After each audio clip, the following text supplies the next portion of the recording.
What up, fam? Hit that like, hit that subscribe, ring the damn bell. That's my baby. That's my baby. We're going at it at 110%. I just want 5 minutes of happiness, please. Just give me 5 minutes. And they scored! They did it! Left.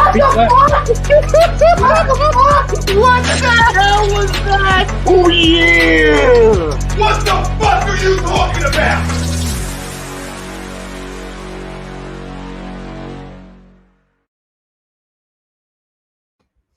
Folks, Bob Mannery here. You're listening to A2D Radio, real sports talk radio for the fans, by the fans, no agenda.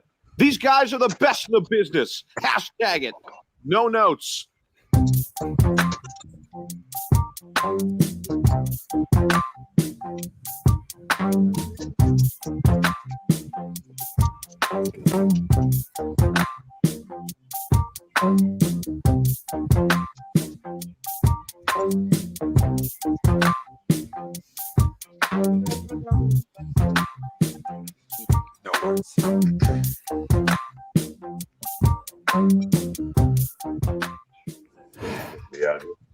A lot going on here. Welcome in, everybody. This is A2D Wednesday nights, only on A2D Radio. Every Wednesday night, we are brought to you by the Counseling Center and Sunrise Detox. We know many of us and our families deal with mental health and addiction issues. We're happy to support the Counseling Center and Sunrise Detox. If you need help, please call my good friend Rob Lutman at 856-651-8117. Jam-packed show in store for you. Frank Vespi, Noah Eaton, Greg Mocklick, Ralph Delvecchio, Ryan Brotto. I'm Tom Arnone. The family out there joining us. Welcome in, baby. Feels good to be back. We were off last Wednesday. We are back. Noah was sleeping, so you had that before the show went off. He was out cold. Out cold, ladies and gentlemen. You just missed us hitting live and a snore fest, right? Which has pretty much been Philly sports, right? Snore fest. So sorry for the segue there. No, I had to use you. There he is, out cold. Night. Bucks, Suns, live reaction. That game's going on right now. We'll talk about that. Eagles, Deshaun Watson, rumors again. We'll discuss that a little bit and sort of give you a brief Eagles talk to get you ready because it's coming right here. It's right here, Eagles Nation. It's right around the block. Now, that might be a bad thing. Might be the worst thing ever that's right around the block. But still around the block, football season right around the block, so we'll touch on that. Phillies is the main conversation at hand, and we'll give some first half awards, which is always fun for a 500 baseball team, but they're still in it. And right, we were talking before, just get us in the dance. For the Phillies, I'll say, sure, get us in the dance because we missed it. But I'm over that whole, let's get in. Let's see what happens. Can we actually, look good? I mean, the Sixers look good going in. So, I mean, I guess – maybe it's better just to get in then. Maybe I don't retire it, guys, because maybe it is just better to get in. You know, it's like a 5 seed per se. Unbelievable. I still can't believe they're out, and I'm not watching them right now. You know what I mean? I still can't believe that I'm not watching the Philadelphia 76ers right now. That's how bad it still hurts me. It does still hurt me. Phillies, buyers or sellers at the deadline? And it's going to tie right into our poll question brought to you by bodycheckwellness.com. And you can use promo code A2D and get 20% off at checkout. That's bodycheckwellness.com. Promo code A2D, 20% off at checkout. Our poll question for tonight's show. The Phillies' strong finish to the first half of the season made you a believer again. Agree or disagree? Let us know. Facebook, YouTube, Twitter, Twitch.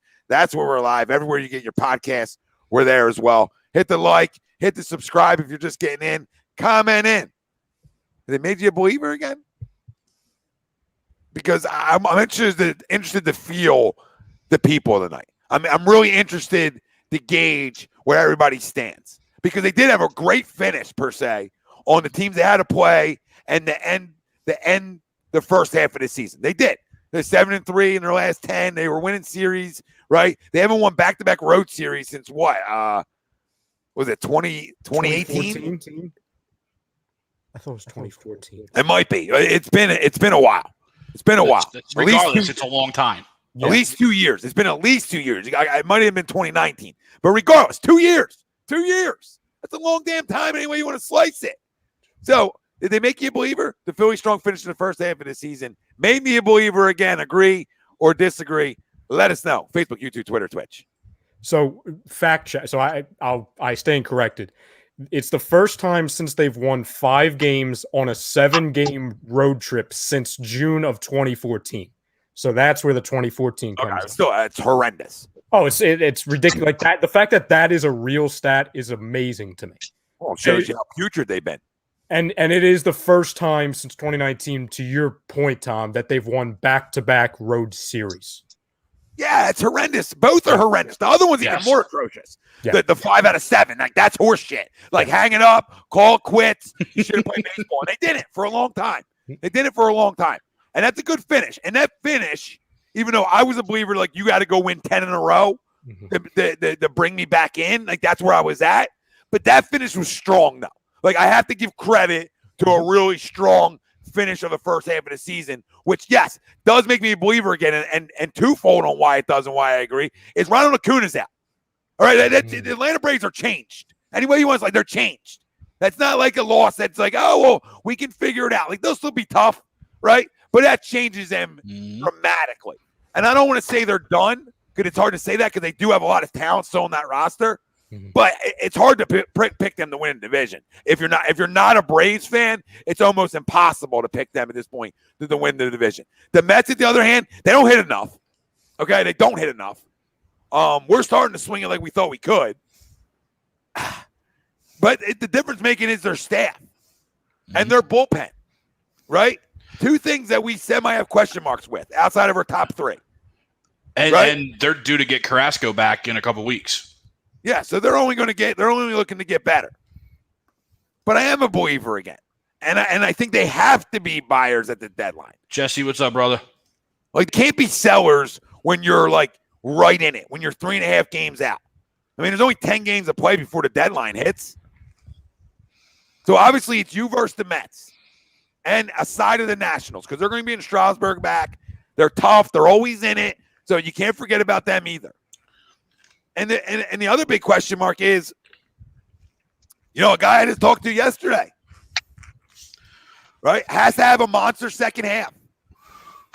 And don't think he doesn't know that.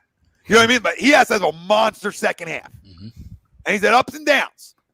And I thought he's been a big swing and miss guy recently.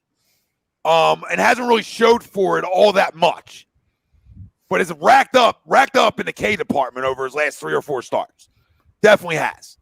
But needs to be lights out. Needs to be a number 1 on the staff, lights out. Wheeler needs to continue it. And Eflin just needs to be what Zach Eflin's been. Because I think he's been good. He's been very good this year. So, them 3, Velasquez is horse shit. Okay? Right? He's just not good enough. And then outside of that, you're not good enough. So are you going to address that? Or are you going to address the elephant in the room, which is the back end of this bullpen, which is pitched better of late, but isn't good enough? And let's be real, it's not good enough. It's been piecemeal together. So that has to be addressed. You're 4 and 5, the way you can hit, you can maybe get around it, but that goes to them top 3 having to be money in the second half. So there is still big-time question marks. But I want to believe in second half baseball. It's all we have. I want to say they made me a believer again.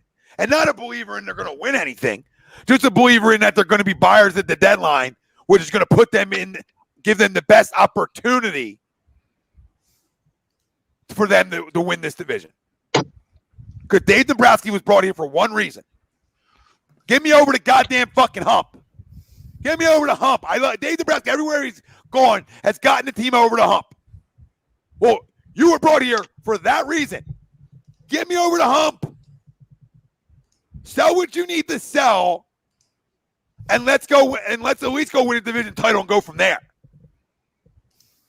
And no, I think Keys, I appreciate it. I can't. I mean, not at this point. I mean, if the Phillies would have listened to a couple of us a couple years ago, right? Craig Kimbrell was the answer.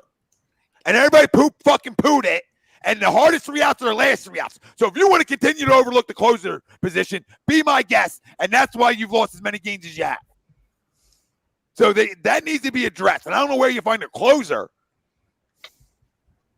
I don't know where you find that at. right? I got to go looking through teams, but I don't know where you find them on bad teams, which means they don't really get a lot of time to close. Exactly. Right? You go to the Pittsburghs of the world. You go to the, those teams that are direct, but yes, they have a closer, right? You know what I mean? Yep. That's where you go. Absolutely. And you don't know what they're going to be. Right? It was Keuchel and Kimbrel. We were like, dude, sign them both. Like, stupid money. And you guys said stupid money. Okay. Both rag on your face. The loser, Matt Clintack. Okay. But at the end of the day, Dave Dombrowski needs to prove that he still wants to win and he's not waiting for Nashville. Right? I mean, you still got to prove you want to win in this league because you were brought here to win. For some reason, Matt Clintack has a job in this organization still, which is amazing. It's like the Flyers. So part of me thinks I don't want to be a believer because they continue to give guys raises inside the building. But I'm going to agree. I see some people agreeing out there. I see some people disagreeing out there. It's agree, disagree radio. I don't expect them to make you a believer. They need to continue to play good baseball coming out of the break as they did going into it for it really to sell the fan base. But right now, I mean, you have to almost hope and pray that Dave is going to make them moves. And this baseball team is going to get better. So, to the poll question, do I make a move for Kimbrel? I mean, I still would make a move for Kimbrel, but are you getting Craig Kimbrel? I personally, I would be shocked because he's at the top of the list. And you're like, for example, like one team is the Red Sox that are all in on him. Well, they're 20 games over 500, and they have a way better farm system than we do. You know what I'm saying? To where they have much more incentive to go after him. And it's just not Kimbrel. Hasn't he though? Say that again. He's been there too, hasn't he? Yeah. I think he went there before he went to the Braves. That might be the only thing stopping that from them wanting them, maybe. But yeah, I don't see why anybody won it. Also, a different GM, also because that was, well, I think, as Dombrowski was there, he dealt with him when he was in Boston. I think it was Dombrowski. Yeah, so that could hurt. Listen, it's a great name. I'll take him again. Because once I finalize my closer spot, then it allows me to finalize other things in my bullpen. But when I never figure that out, it's impossible to figure out the rest, right? So you can't even say like, "Oh, this is my seventh inning guy." You don't fucking have a clue. You got to wake up and go on how your dick feels. Seriously, like that, like your stomach and your dick. Like, you know what I mean? You just got to get the feeling from up below. You know what I'm saying? That's where you got to get your feeling. Make sure you get the ball deodorizer too. Yeah, clean yourself up. But no, at the end of the day, like you have to feel it in your gut. It's almost a gut thing every morning, right? On like who my closer is going to be. That doesn't equal success ever. Who is that closer? Ranger Suarez? Is that Ranger? Is that Ranger? Who's a big fan of A2D Wednesday nights? Has been for a while. Ranger. Yeah, doesn't speak English, but he's been a fan for a while. So, I mean, he's obviously using the captions. Love the range. I'm a big fan of him right now. He's just not proven, right? So, yeah, do you roll the dice and think, hey, that last outing that he had, that 7-out save, is enough to anoint him? I don't know. What was that performance, Greg? What was that? Was that the 4 strikeout and 45 pitch? That was the Nola game that he pitched in. Okay, I forget the exact stats, but yeah, that was the Nola COVID game. Yeah. So that because they end up using Neris in the 3rd, Bradley in the 4th, and stuff like that, just because they had to get through.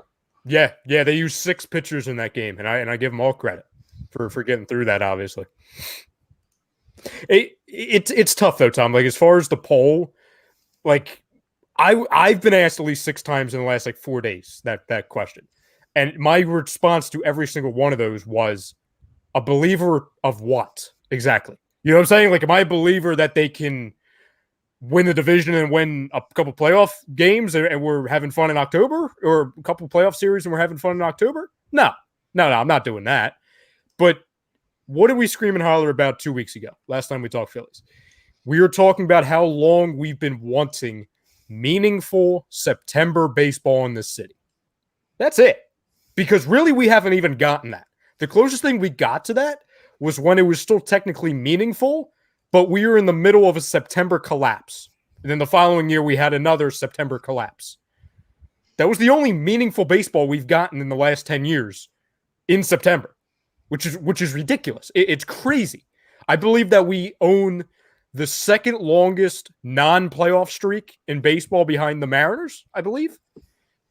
That is atrocious. Yeah. For an organization that's not, I mean, it's not freaking New York or it's not Los Angeles, but it's Philadelphia. It's not Oakland. You know what I'm saying? It's not Milwaukee. It's Philadelphia. They're a top 5 market. Yeah, that's what I'm saying. So to me, and if I'm John Middleton, if I'm Dave Dombrowski, even though I know a lot's still not expected of him just because he's still in that monitoring period, but if I'm the Phillies, and I think a bulk of this fan base would kind of agree with what I'm saying or what we're saying, it's that we just want to be in it in September. The ability to, I think that's a very lenient expectation for, once again, to you, both of your points, a top 5 market in baseball. You know what I'm saying? Like, that's all I want. Now, if people want more than that, awesome. But to me, given the dreck that we've dealt with the last 10 years, and it all but seemed like we weren't going to be through with that anytime soon up until the strong end to the first half, do I believe that they have the resources or the ability in a once again bad division to be competitive in September, maybe steal this division? Yeah. So I'll agree to it, just because I believe that they can walk into something that we've all been wanting for 10 years. A chance in September.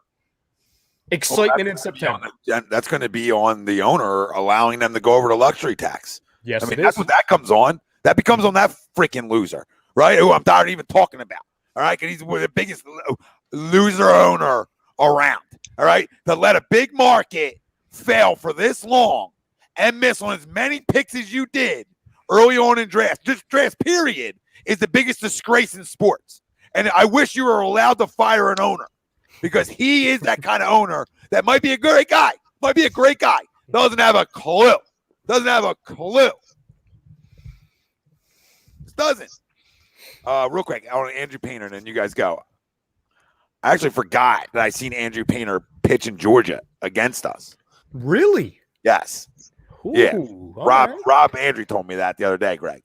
Nice. That was when we were down there with Jake. Jake pitched against him. It was a 2-1 game for like through 4 or 5. They were winning. But I remember, I'm like, who is this big moose knuckle? Yeah. You know what I mean? Like, I remember it because I'm like, oh my God, yeah, that kid was huge. He had to be and Jake's not a small kid. No, he had to be 6'5" then at least. Yeah. 5. And he was pumping 90. So it was like, Ooh. I think it was 92. So it was like, oh, okay. I mean, that was back in 17. He was Tom, we got a DK Metcalf? We have a DK Metcalf? You know what I'm saying? We got a specimen here? No, I don't know. He's a specimen. He just was always 6'7". He's 6'7" now. 6'7". I mean, Nick Abel's 6'5", right? I mean, Nick Abel's big too. Mm-hmm. All right. The last 2 picks have been big arms. Like, they were like, okay. Like, cause I got a problem with the smaller guys who throw gas sometimes. Yeah. I feel like some part of me is like, well, do they have enough legs going, or is it too much arm? Right? With some of the big guys, you just got big bodies. You just gonna throw hard, but that doesn't mean they don't get hurt too. I mean, our history has not been good. So hopefully Nick Abel and Painter. Pedro's career worked out all right. I don't disagree with you. I'm more thought, I don't disagree with you. Pedro was 5'10" and he threw gas. Yeah, I get you. Maddox was freaking was fucking. We're also talking about a couple goats too. You know what I mean? Like, there's been plenty of those small guys that weren't very good, right? You know what I mean? Oh, yeah. I completely agree with you. You know what I mean? Both great names. A ton both of real them small have come guys. through our system. Both probably top end of all time guys too. Oh yeah, for sure. Ryan, I do have those stats from the other day. Hit me. Two and a third innings pitched. Okay. He faced 10 batters, 4 strikeouts, 2 walks, a hit, and that was, like you said, 7 out save. How many pitches? 45, I believe. 45 pitches. Oh. 27 for strikes. I think that's what that says. I don't know. Sounds good. I'll take it. 27 more than I would have thrown.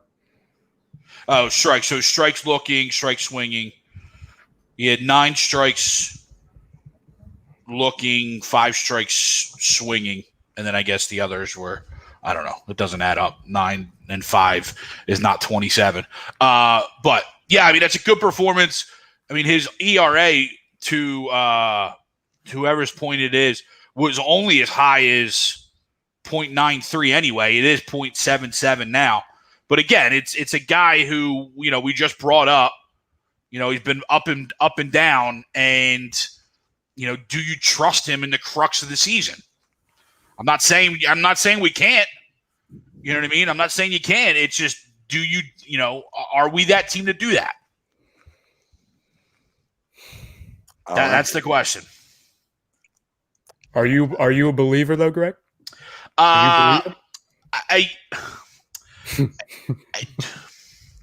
It's funny. The really good benefit about being out of market is I have to actually go search to watch them on stream, right? So it's difficult. It's not like I'm home where it's just literally last channel, right? Or it's already on TV. And it's easy for me to watch this direct. So I haven't watched a lot of it. But I will say this ending of the season with the teams that they beat and the way they played makes it fun now to then turn it around and come into the second half of the season and see how they restart. I almost feel bad that the All-Star break happened right now because it felt like guys were starting to click, especially offensively, right? You saw a lot of those scores were high scores. Guys were swinging the bat well. Chicago was a get-right series for everybody. It was like everybody hits. Woo! And now we get the All-Star break. Yep. Am I a believer that they can get to the playoffs? Sure. With Acuna down, anything's out there right now. Right? I completely agree, Tom. With Acuna down, that completely changes everything that the Braves are. He's such a good player. He's such a catalyst for that offense. And they're still really good. But I think they miss a piece. So that opens up another door for us. Now, are they going to be buyers or sellers? I think as the Phillies, you can only be buyers. I don't think you have a roster that allows you to be sellers right now. Because there's nothing really you're going to sell pieces that are playing well for you right now, right? Your sellable pieces are your Andrew McCutchens, your Gene Seguras, those guys off of your roster if you were selling. And those guys are the guys that are playing really well right now. So I think they're buyers. And yeah, I'll agree to the poll just because they got a little bit going. Now let's see what happens these next 10 days. Yeah, and even if it's status quo where you're 500, you're obligated to go all in. Especially being 3.5 back. You know what I mean? 3.5 games out. You're right there. Yep.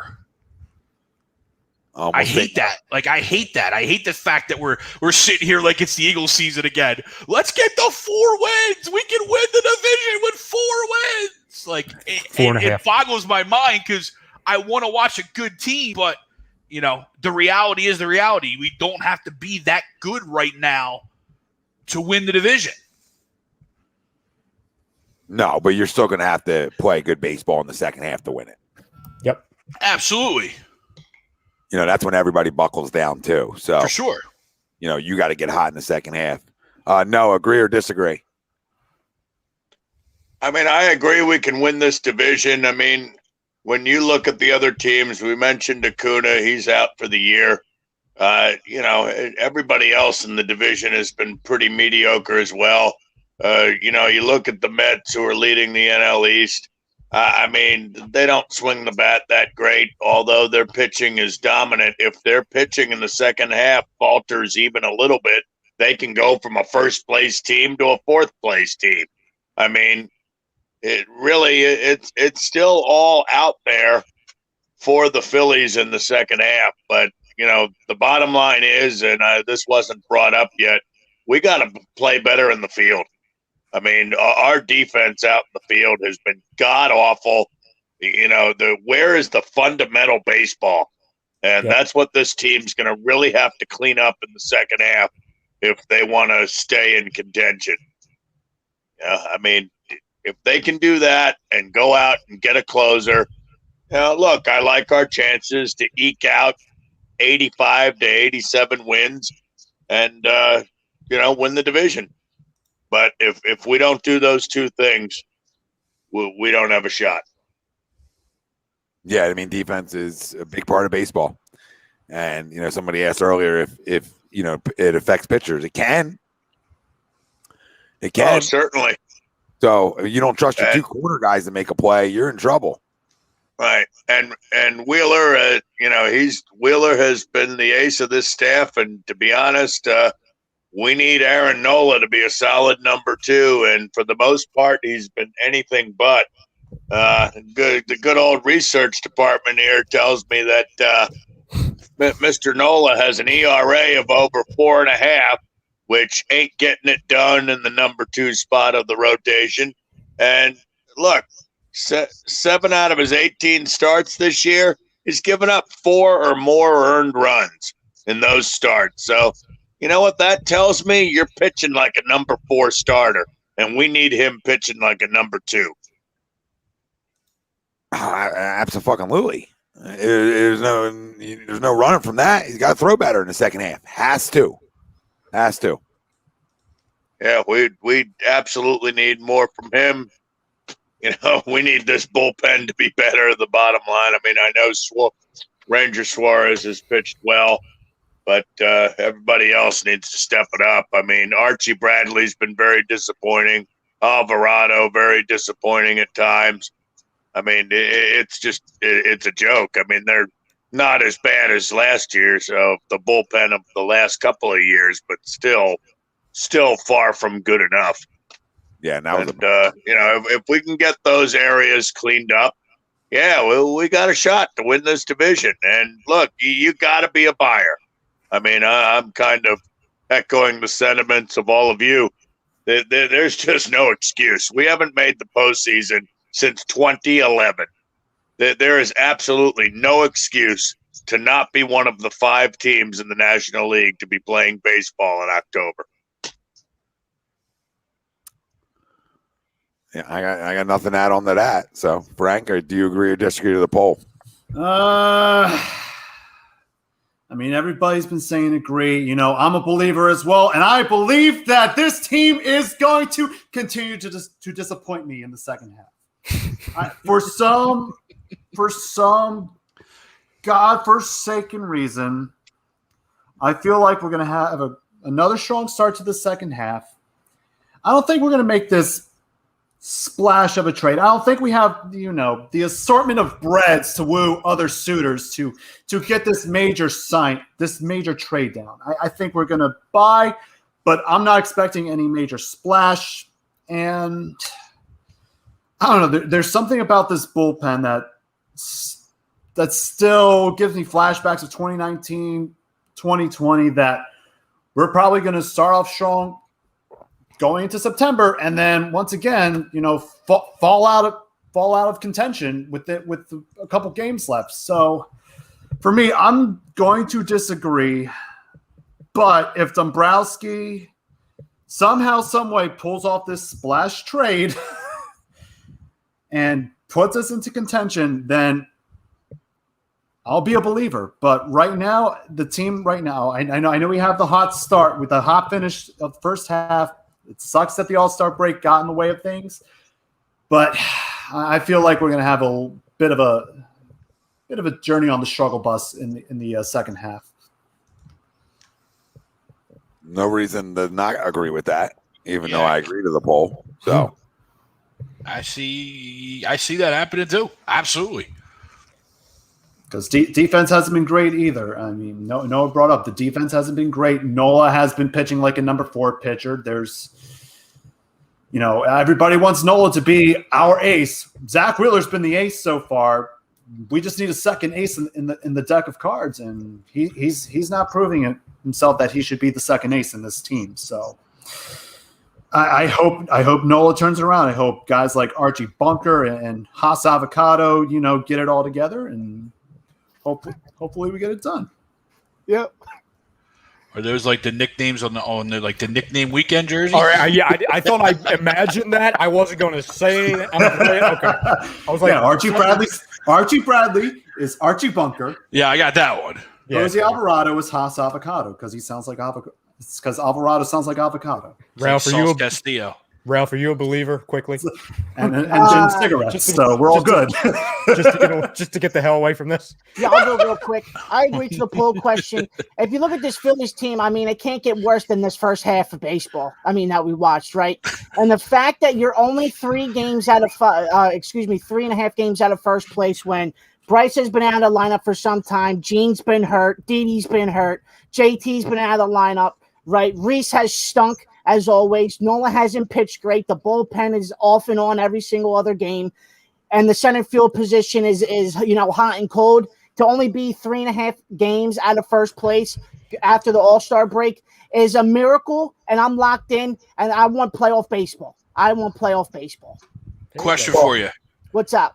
When was the center field position ever hot? No, hot and cold. Well, you had some games where it was looking good, and then that went away for a month, and it became freezing cold. Well, Ralph, they went away for a month, got off the IL, got hurt again. Now out for the year. Pretty much. Yeah. Greg, what I think the hot part of the center field position that he's referring to is that one game where Luke Williams came up and he had the walk-off home run. Mm-hmm. But even then, center that game. That's what I was gonna say. But even then, I don't think he played center field. So I don't know. He played third that game. Yeah, I think it was a third baseman. Yeah, I think they sat Bohm down. So I tried. After all of that and only being 3.5 back, yeah, you got me believing. It was back in May when I saw Roman Quinn hit a triple. It was probably his only hit of the year. Yeah. And I'll say a Dubal is like always cleaned your center field up a little bit. It's not what it was. I mean, before guys just weren't hitting at all. At least it was pretty bad. That guy hit enough to at least lead off for them at a certain point. And move up in the order. And now he's back to where he should be when he plays because now you got guys healthier. And nobody's really talked about that. Like, this team is not good enough to go without their first off, when you have a center field issue, like they've had all year, even till now, defensively, all right, you can't have your middle not good. Right now, you really need a shortstop and a second baseman. Yeah. Right. And so with no Gene for a while, no Didi, that kills you. And it kills you offensively, too. Big time. Right. And, so at the end of the day, if this offense can stay healthy, they're gonna stay around in it. I think the biggest key was to their strong finish as far as the first half, and that is like people were saying, "Oh, this is the Phillies team that we've all wanted," and some people were getting carried away with that. But this was the first time in a long time that this team, mostly because to your point, Tom, they were healthy. First time, long time. Yeah, first time, long time. They showed what they should be. You know what I'm saying? Like, this is the first time we've seen that. Like, oh, okay, in a small sample size, this is the kind of team it should be. We have a ton of options as far as our lineup. It's not the best lineup by any means, but it has a ton of potential to put up crooked numbers on you. What was the other crazy stat that I saw when we had back-to-back double-digit we put up back-to-back games of double digits? I think it was the first time since 2015. Yeah, and Ryan Howard, Chase Utley, and Jeff Rancourt were in the starting lineup.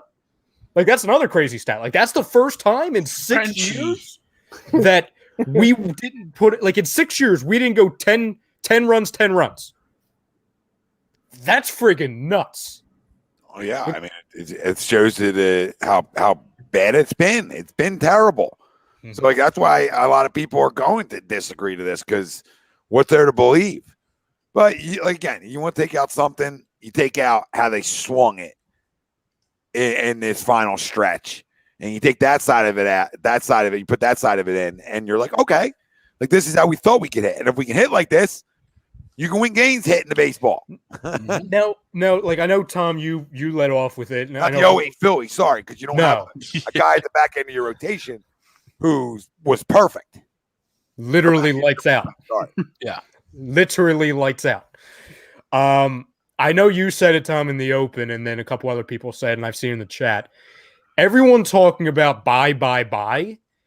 My question to everyone there is, when you say buy or trade, is there a certain name that you have in mind? Like, are you going all the way up? Like, I know someone said Kimbrel, but like, are you going all the way up to the popular name, not only this season, but the past 3, and that's Chris Bryant?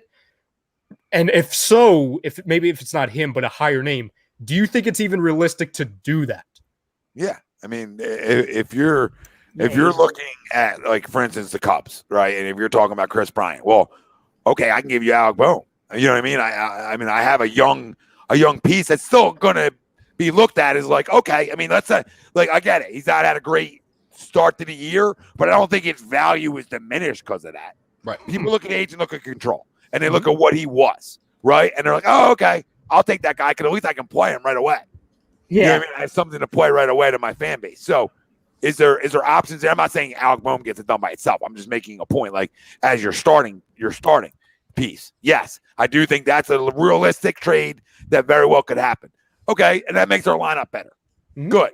I still don't have that answer in the back end. I'd rather go with Alec Bohm and go hard after Kimbrel. And I'll let Ronald Torreyes play freaking third base for all I give a rat's ass if I can get Kimbrel. So you know what I mean? So if Alec Bohm is a trading piece, then so be it. Somebody said Rhys Hoskins. I don't know if I can trade 20 home runs right now. And I'm not Mr. Rhys. I just don't know if I can trade that. Defensively, he's putrid, everything else, but at least he swings it right now. Alec Bohm's been neither this year. It's neither. Picked it bad, swung it bad. I know he's been hotter of late, but if you have an opportunity to get Kimbrel, I mean, Chris Bryant's more attractive for Alec Bohm to me than Kimbrel is because of the age. I think you get Kimbrel for less, honestly. I think because of the money owed to him, etc., I think you get Kimbrel for less. I think Bryant's deal's up. When is Bryant done? Because I feel like his deal's up now, right? Yeah. Then you can get less for him too. You got to pay him. Yeah, I mean, you might be able to trade up Alec Bohm for him. You know what I mean? And like a low-level minor leaguer that may or may not pan out, right? Like Medina, maybe? Is he still around? I feel like I've been hearing his name for years. I think Medina's still around. I don't think he's around. I'm not sure where he is on the prospect list. AAA. I don't think you even need to put Medina in there. Okay. All right. Hey, to Tom's point, with the Cubs sliding in the wrong direction, I think they're going to unload both Kimbrel and Bryant at a nice discount. Everybody, they're getting They might that sell they can get house. value for. Yeah, if anybody they can get value for, they're cutting loose.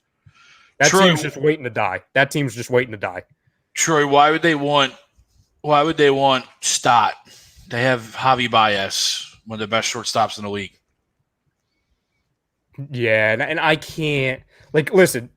Stott and Mick Abel and then Painter, like all these guys, I get it. Guys up. I don't even think you need to go there. Like if you're giving them a major leaguer, you don't need to go there. Yep. No, I agree. That's what I'm saying. Like, not to you. I'm not like arguing with you. I'm just saying to the chat. Like, gotta understand, guys. 2 months of baseball. You know they didn't trade the farm for Machado. Remember that the Dodgers didn't give up like the world for Machado. At least I don't remember them giving up the world for Machado.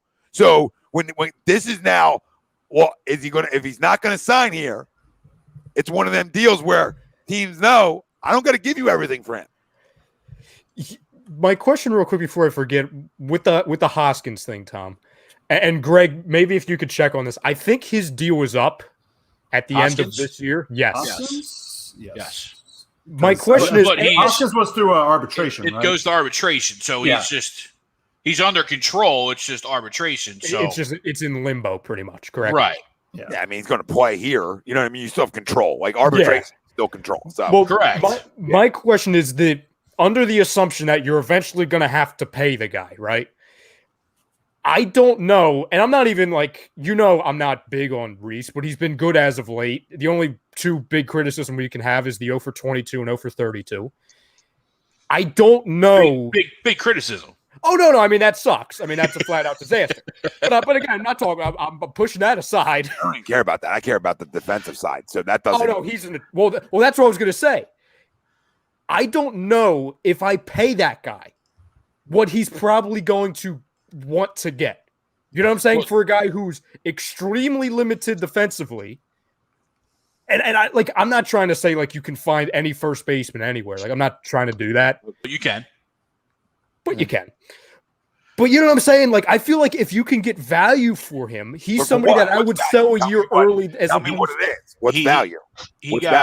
What? He got 4.8 this year in his first year of arbitration. Okay. It's pennies. It's pennies on the So dollar. you'd have to think, you're right. He's going to go high. The Phillies are going to probably come in low. Like $7.5 million. Yeah. Well, my question then, Tom, is say for example, Just saying it's pennies. You know what I mean? It's no, not. I hear you. For a power hitting first baseman, it's pennies. Mm-hmm. In a hitter's ballpark too. Say for example, the Cubs or any team that you're trying to deal with, whether it's for Kimbrel or Brian or another team, and they say, "Hey, we want Hoskins." Yes. Would you be willing to move him and then maybe move Bohm to first? Yeah, Yes. I mean that's your only option. But yes, I mean for Kimbrel and Didi being back in the lineup and Gene, I mean it's hard to take 20 home runs out of your lineup. Okay, that hurts. It hurts. So where are you replacing it at? I don't know. Where you're replacing it at. I'm just giving you positives about Rhys Hoskins, right? I'm just giving you the positives. His on base percentage, like there's things that aren't easy to replace in that. So remember that. Mm-hmm. Now, you'd have to go with Bohm at first, and then, like I said, Torreyes. I mean, who else at third? I don't even know. So you're hurting offensively there, but to get a guy that can shut the door, I think is so important. So yes, Kimbrel, yes, I have to. It would probably to answer your question, Tom. It would either be Torreyes. It would probably be Luke Williams, to be honest. And I'm not saying that's awesome right now, but that's probably the answer. He's not an everydayer. He's not an everyday player yet. No, I agree with you. I agree with you. You have a better chance Torreyes playing there every day because he's more of a utility guy, but I feel like you just get more production from him on a daily basis than you would from Luke Williams. Especially as of late, too. I mean, maybe he plays 2 days over there, Luke. You know what I'm saying? Yeah. Oh, yeah. 2 days, but he's not. He's not going to be you're going to give it to the vet, and then I'm okay with that if it's for Craig Kimbrel because then I know, hey, just get me to the ninth and it's ball game. Yep. Well, so and or you do a whole infield switch where you put Segura over there, Maton Torreyes at second. You know what I mean? Like, he'd probably be a first baseman, Matt. I don't know if have they put him at third at all? I know he's played outfield for Bryce. I think he's played third every once in a while. I think he played third once or twice. Play everywhere for the most part. Not shortstop or second, but he can play the corner, but he can play first. I mean, that can allow you to have Alex still play third enough if you wanted to. So I mean, there's options there. Absolutely. I mean, but again, not great ones, but there's options. To that point, like there's a reason and I know everyone loves Bamboo Brad, but there's a reason why these guys are bench guys. You know what I mean? Like they get exposed over long periods of time. Mm-hmm. Well, you see what happened to Nick Maton, for example. Yeah. Everyone, the next coming of Chase Utley. You know what I'm saying? And I listen, Maton had a really good stretch there, so I give the guy credit. But everyone's saying, the Nick Maton is what Scott Kingery should have been. Well, come on now. This is Major League Baseball. Guys come up, either they're hot or cold, but then teams make adjustments. Yep. And are you good enough to make the adjustment back? Mm-hmm. And that's the difference of the guys who can play every day and the guys that are journeymen or the guys that don't make it. It's simple as that. So baseball is what can you do over a long sample size more than any sport out there? More than any sport, consistency is what separates you from greatness in baseball. Like it really is. Like other sports aren't long enough. You got to be consistent in other sports. Don't get me wrong, but 162 is a lot, and it's a lot in a sport where you're set up to fail at the plate. It's a lot. So you're going to fail, young, whatever. You're going to fail at some point, and are you good enough to make the adjustment back? Mm-hmm. And that's the difference of the stars in this league and your guys. Yeah. So a couple people earlier were asking us, like, who are the teams like that have stuff that we would want, or who are the teams that would be willing to sell? So if you want, I can just go and list you the bad teams, guys. What up, Bryce? What up, Bryce? I saw Prism checking in earlier too. What up, Priz? Yep. And you guys tell me if there's a player on that team that sticks out to you, like, go get him. Agreed, Howie. Yep. Facts, Hal. And yes, Howie, I do agree with you. And Daniel, yes, I'm not trading stock. So no, I'm not either. Yeah, like there's so much other shit that people are like, we don't go to farm systems. I get it, but there's so many other things that you can give to people that you don't have to do that. Give me 5 for 1 then, because one of the 5 should pan out for you. Here you go. I'll give you a fucking 20 prospects for Craig Kimbrel right now, outside of my top 5 guys. Take the rest. See ya. All right, go ahead, Ryan. So we'll start in the AL West. The bottomed out 35-win Rangers. Is there anybody that sticks out to you? Joey Gallo. I would love him. I mean, I love Gallo too. If you go to my favorite website, which is MLB Trade Rumors, I mean, his name is mentioned. Yeah. Yeah. No, I mean, I like Joey Gallo, but I am know. I getting a DH in the NL anytime soon? Yeah, right. You know, like- If the DH was an NL, I'll give you 20. But he's been Krimble. playing outfield. He's been playing like right field, center He field has. in Texas. Yeah. Somehow, how is he playing good in the outfield? Especially Texas too, right? Because that's a huge outfield. Yeah, like, is he playing good in the outfield? Like, I know Philly's saying he's better defensively, especially in center. Is he Yeah. really? Well, he's better than what we have. Okay. He's better than what we have. Didn't they have him at first base for a couple years He ago? plays I everywhere. think He he plays- Yeah. He's I think he's everywhere. a utility knife. No. Yeah. Sorry, Ralph. He actually. Okay. I just didn't think he can move. Like, No, he is. He Yeah. plays center field Okay, in Texas. great. Yeah, I was going to say, like, bring him in for center field. My God, that's Yeah. perfect. Probably have to give up some things, but Jokingly, jokingly, we'll give him a nice assortment of breads, fruit basket, and maybe somebody. I don't know. Gold glove. We'll woo him. Joey Gallo won a Gold Glove. I think so. What fucking position? they're really Joey, giving those let's out like see, in frick- 2020. they're giving those out like candy now. He got it as a right fielder. What the fuck? All right. Greg's Why'd he loving do this. it? Why'd he do it? Sold. Why he had a Greg short is season? loving this. Greg is loving He, this. This is his next year's his last year of arbitration. He made $6.2 million. little discount. Yeah. I'll trade you Reese Hoskins. Done. Daniel, I don't think baseball has a face of baseball because they don't market it well enough. I mean, Which is insane. Which Yeah. is very sad. Which is insane because it's the one, not the one sport, but like basketball is another sport like that. Your face is there. Like football, hockey, your face is covered for the most part. Yep. So for a sport where there's nothing covering the face, to not have a face of the sport is insane. I'll say the biggest attraction in sports, we all know who it is right now. Whether yeah, of course. I mean, the best player might again be his running mate right now. Yeah. So it might not even be Trout anymore because the other guy's so good. But again, he's got to do it for a while. Mike Trout's been doing this for a long time, a consistency like we talk about. And as right now, him getting hurt doesn't take him from being the best player in baseball. So to Dan's point, he's the best player in baseball. Is he the face right now? No. I think the face is the guy who's doing something nobody's done since Babe Ruth. You know what I mean? That's a face. Because what you're watching is ridiculous. I just want people to understand this. What does this take to be a damn good starter in this league? An average starter. What it takes with the work you put in. You got 33 home fucking runs too? Yep. Who are you? And then you don't take batting practice? Who are you robot? Tom, You I robot? You don't literally anything live? You see nothing overhand to get your timing down? Who are you? it's crazy. I literally, I'm saying this as a Phillies fan. I don't even know if Angels fans used to do this. If I see Angels baseball on the friggin' TV, I watch it because of him.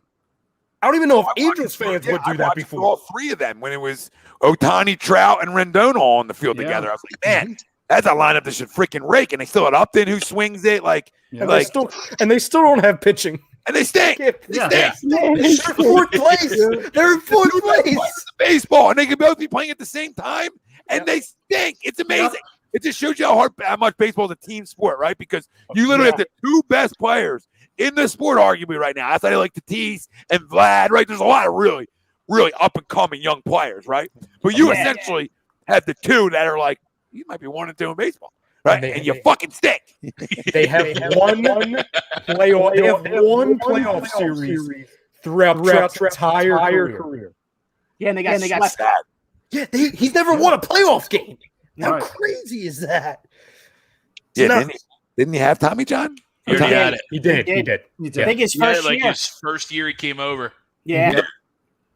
But yes, it's a lot. I don't know how long it can hold up for Daniel. I mean, it's a great question. I don't know. Right now, it's fun to watch. But you're right. You don't know. But the one thing is the guy is a freaking nature athletically. So Yes. it's not like he's CC Sabathia or David Wells. You know what I mean? Like, he is a freak of nature.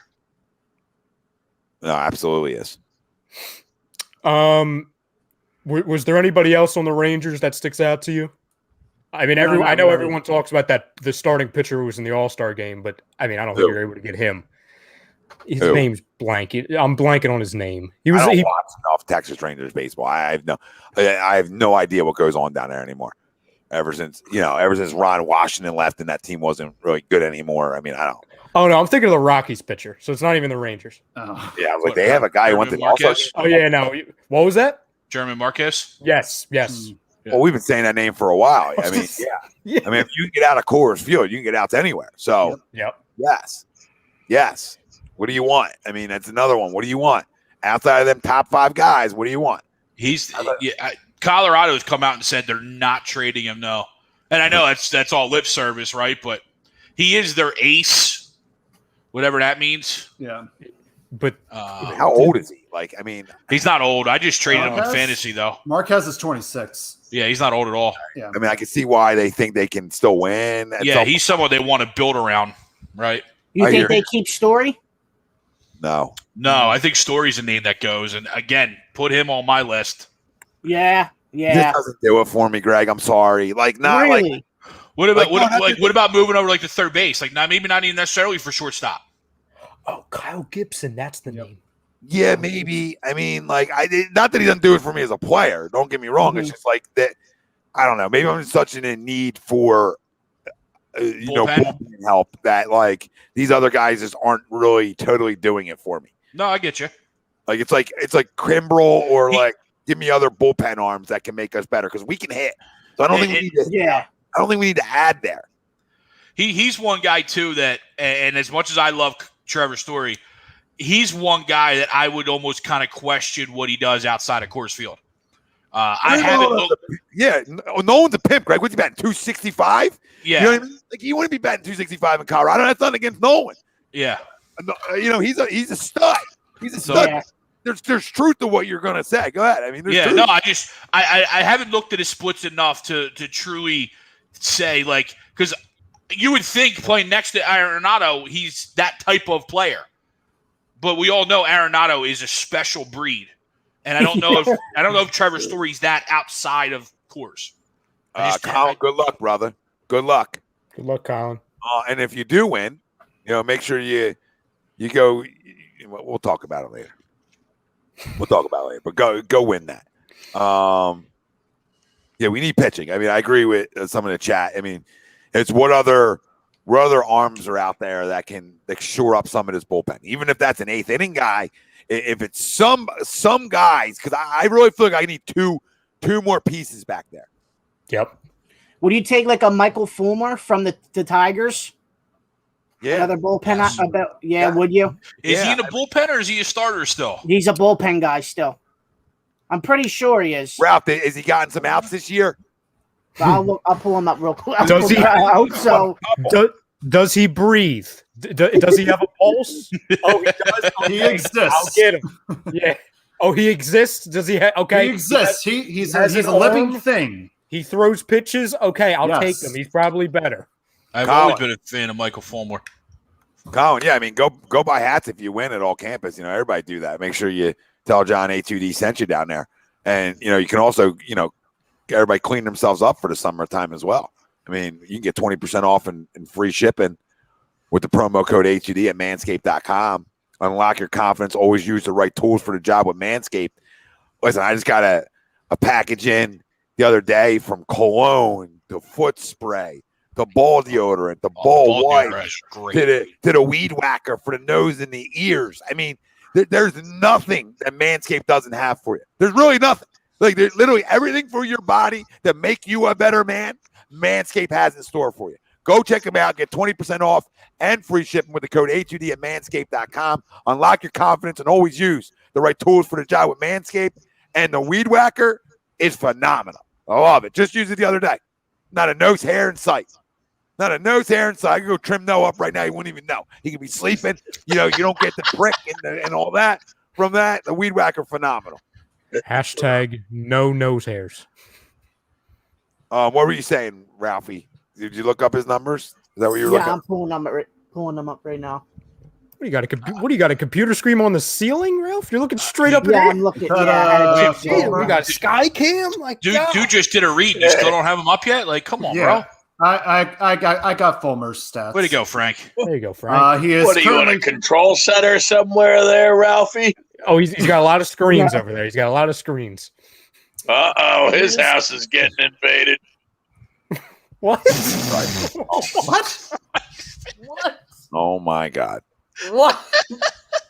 What? I can't. It's like Law and Order SVU. Like, what are we doing? Jesus. Of all the places I thought that was going to go, I didn't think that was one of them. Anyway, I assumed it with. Oh, I assume everything with Noah. Yeah. You got a different breed below me. You know what I mean? Waking up angry. Yeah. You guys ready yet? Whoa, you've been unconscious. Yeah, you've been snoring. We were trying to tuck you in. Playing alarms. Noah, by the way, before Frank, you go, we played about 30 different alarms at max volume. You didn't move. Yeah. You could sleep through nuclear war. Yeah, like literally. That's awesome. The world could have ended. You wouldn't have known it. So that's good. I'm envious. Wow.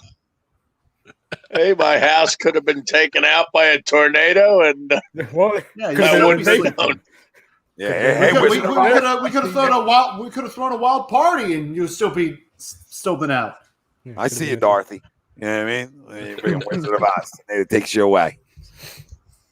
Could have been an invasion over there. What is it? So, Michael Fulmer's numbers. So, yes. Michael Fulmer's numbers. He is currently 4 for 4 with a 4.05 ERA, 40 innings pitched, with, let me find the strikeouts, 42 strikeouts and 11 walks. Is that out of the pen? That is all together. Does he have? Last I remember him, he was a starter. So is that? Does he have games started, or is that strictly out of the pen? Let me get the game logs. It should say there should be a stat right there with GS. Ralph, did it show up on your game screen? Started, game started 4. So he's okay. Yeah, he started 4, came out of the pen for 4. Okay. Yep. And then he finished 11 games with 6 saves. Oh, they moved him to the back end. Okay. Little Adam Wainwright type of stuff. How much will he cost? Nothing. It's the Tigers. Nothing. Like really, you give low level, low A level baseball players there. That maybe have a chance to like work out for you. That's what. So the deadline is, I believe, it's the 31st of July. Correct. So you're looking now, right? And we're 3.5 games back. These are the series that we would be up against from now till the deadline. Okay, so these series would determine if we're really going to be in the hunt or if we crash and burn. So correct. I'll just give you guys the series, and you tell me how you think they would come out in the series. I'm not going to go game by game, and then maybe we can have a gauge of where we'll be at in the division as far as our record and all that stuff. So we return from the break, obviously on Friday doubleheader. It's a 4-game series against the Marlins at home. We're getting swept. Great start. I mean, what you should do? I mean, they should win 3 out of 4. Yeah, what they should do. I mean, obviously, we have no idea what they're going to do. It's the Marlins. We can't play the Marlins. We're getting swept. We probably will. The sad thing, I think you got to go 3 and 4. You know what I mean? 3 out of 4. You have to. Yep. You know what I mean? To get off to that start you want to. Yeah. Oh, I mean, if you get swept there, then all bets are. We're not buying anything. We're done. If that's the case. Then you've got a 2-gamer in Yankee Stadium. I mean, they're playing direct. That's got to be 2. It's got to be 2 wins. Yeah. At minimum, sweep or a split. In New York? Nah, I see a split. But I'm just saying they're not playing very well. No, I know, but if I get 3 out of 4 against Miami, I'm good on the road, just going and splitting that 2. Agreed. So I'll be okay with that. I won't be yelling and screaming. Depending how we blow one of the games. Depending on who's pitching in the ninth. Depending on who's pitching in the ninth. Reese Hoskins error. Yeah. Well, we had an 8-2 lead in the 7th. Then we have a 4-game home series back against the Braves. And is that alumni weekend? Oh, I have. You got it. Want to be the team you want to be. You got to take 3 out of 4 again. I mean, especially without Acuna. Yeah, I mean, you have to play that good at home. Yep. They started to play a little bit better on the road. They really got it. They got home games coming out against division teams. You got to put your foot on some throats and separate yourself from some of these teams, like Atlanta and like Miami, because they always beat you up. So you got to show me you're different. That first year is going to tell me everything I need to know. Yep. Everything I need to know about second half. Everything. Frank, can you pull up real quick? Can you pull up their road and home record? The Phillies road record? Yes. And the home record real quick. Just so we know. 29 on the road. They've played better. I forget exactly what it is, but it's something like that, I feel like. Then you've got a 3. Then they stay at home. They're going to be at home for a long time. Then you've got a 4-game series at home against Washington. I mean, these are all got to be 3 or 4s. I'm not saying that's going to happen. Well, but on paper, all these are very gettable. You know what I'm saying? None of these scream, "Oh, disaster." That's the stretch we just ran through. And that's where, if you are, as Tom has said multiple times in the past couple minutes, if you're this team that wants to go win a division and you want to go be buyers at the deadline, there's no shot that you can lose any of these series. Mm-hmm. Well, this also might not make them buyers either, right? Like if they're going 3 or 4 against these teams, they might say to themselves, "All right, we're good enough," because then things are going well. So it can change a lot of perception. I would agree there, yeah. Where you can make smaller moves to help your bullpen, and it doesn't have to be a splash. If you're blowing games because of the back end, then you got to go splash. See the difference here?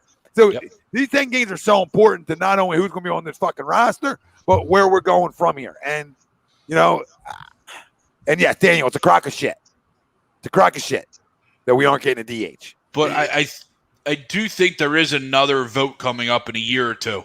Yeah, I think this. No, I agree with you, but I think the CBA is up again in a year or two, and I think it'll get passed then. Well, do you guys agree with the taking away the second baseman? The player at second base for extra innings? I don't like the extra inning. Taking away the extra inning rule? I don't care enough about it. If it goes extras, get it over with. I'm the same way. Both teams get the same thing. So everybody gets up in arms about it. I go, well, it's not like one team's getting it. It's not like the home team's just getting it. Like both teams get it. So you execute, you get a run in, you put pressure on the other team. So either way, if they get out of it, then the other team has pressure. Like, so what? I don't need 18-inning games. And they still go long. So the goal was to speed it up. I get it. Get the fucking pitcher out of the lineup, please. Get him out of the lineup. It's a joke. It's a joke. When you got a guy like, I'm speaking for a Phillies fan. I got a guy like JT Realmuto. I want him to be able to play at a high level for 5 years. Yeah. I don't need him catching every game. Mm-hmm. I know he wants to because he's a bulldog.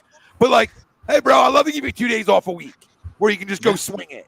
So I mean, come on, grow up. You had so many more players to Major League Baseball by adding a designated hitter, and the fact that they can't get out of their own way, and like, dude, just make it the same. You want to change everything else about the game, but you won't change that. Like that, like you let shifts go on where guys can fucking shift and play. They can play in the stands and catch a ball and it being out, right? So at the end of the day, you can change everything else, but you won't add an extra position to give guys jobs. Like you have half the jobs in Major League. You have what was there 30 teams in Major League Baseball? Yeah, right. So you have 15 extra jobs you can give somebody. Mm-hmm. Grow up. I would love to add like a Nelson Cruz to our lineup. Are you kidding me? Yeah, 42 still raking. 42 just still raking. Well, imagine this, Tom. Imagine. It'd be nice to call up Santana again. Oh my God! Yeah. Oh my God. You would have JT on some days you can play that, and then the other days you can have Reese do that to get him off the friggin' field. See, I think this is stupid too. Sorry, I think this is stupid too. Like, just keep it. Just keep it. Thank you. Who cares? It's a lot of baseball you play in a year. So take a break with your back end of your bullpen per se, right? Like take a break. Let a starter go 7, right? You know what I mean? Let it go all days. Like you're gonna change that back. That actually was fine with me. I actually didn't mind the 7-inning doubleheader. I actually like the 7-inning doubleheaders. I don't understand why people hate them. Tom, I got to be honest with you. I just hate how they don't count. Yeah, it's stupid. Yeah. I mean, as long as I don't have Angel Hernandez, I'm good. So the CBA is stupid because he sucks. We're not keeping that. Yeah, you know what I mean? That's where the players' unions are a bunch of idiots. Like you get a little less wear and tear in a doubleheader. You go play 18 in a doubleheader. That's a lot of baseball for anybody sitting at home. That's a lot of arms, a lot of usage. For what? Play 7. How many doubleheaders are you really playing? Take COVID out of it for a second, right? How many rainouts? I mean, I get it early on. Yeah. Right? So change your schedule up and have teams play elsewhere or in domes and try to be creative with your East Coast teams. But you haven't been able to do that. You haven't been able plays to in a dome or down south. Why? How hard is that? Go out west. Go out west to start the season. Yep. Go out west. Tom, I gotta be honest with you. I'm shocked that you're not against the 7-inning doubleheaders. I'm shocked by that. Why? Just because I agree with you, by the way. Like I'm glad to be shocked by it because I don't care about the 7-inning doubleheaders. I don't care about the the guy on second base. No, just because you're more of a traditional guy. You know what I'm saying? Like you don't like. I'm not saying that's a gimmick, but you're not really a gimmick guy. You know what I'm saying? Like keep it the way it was. It's not broken. Don't fix it. You know what I mean? Yeah. No. I mean, listen, for sure. But once it went there. Once it went there, it's like, wait, you're gonna go back? I mean, it's not that big of a deal. And just speaking for me, even for Phillies games, if it gets to like 14 innings, even I'm kind of over it. You know what I'm saying? I'm like, okay, you know what I'm saying? I get it. Like I get it. Like I want to win, but let's just figure it out. Like I can't. You know what I'm saying?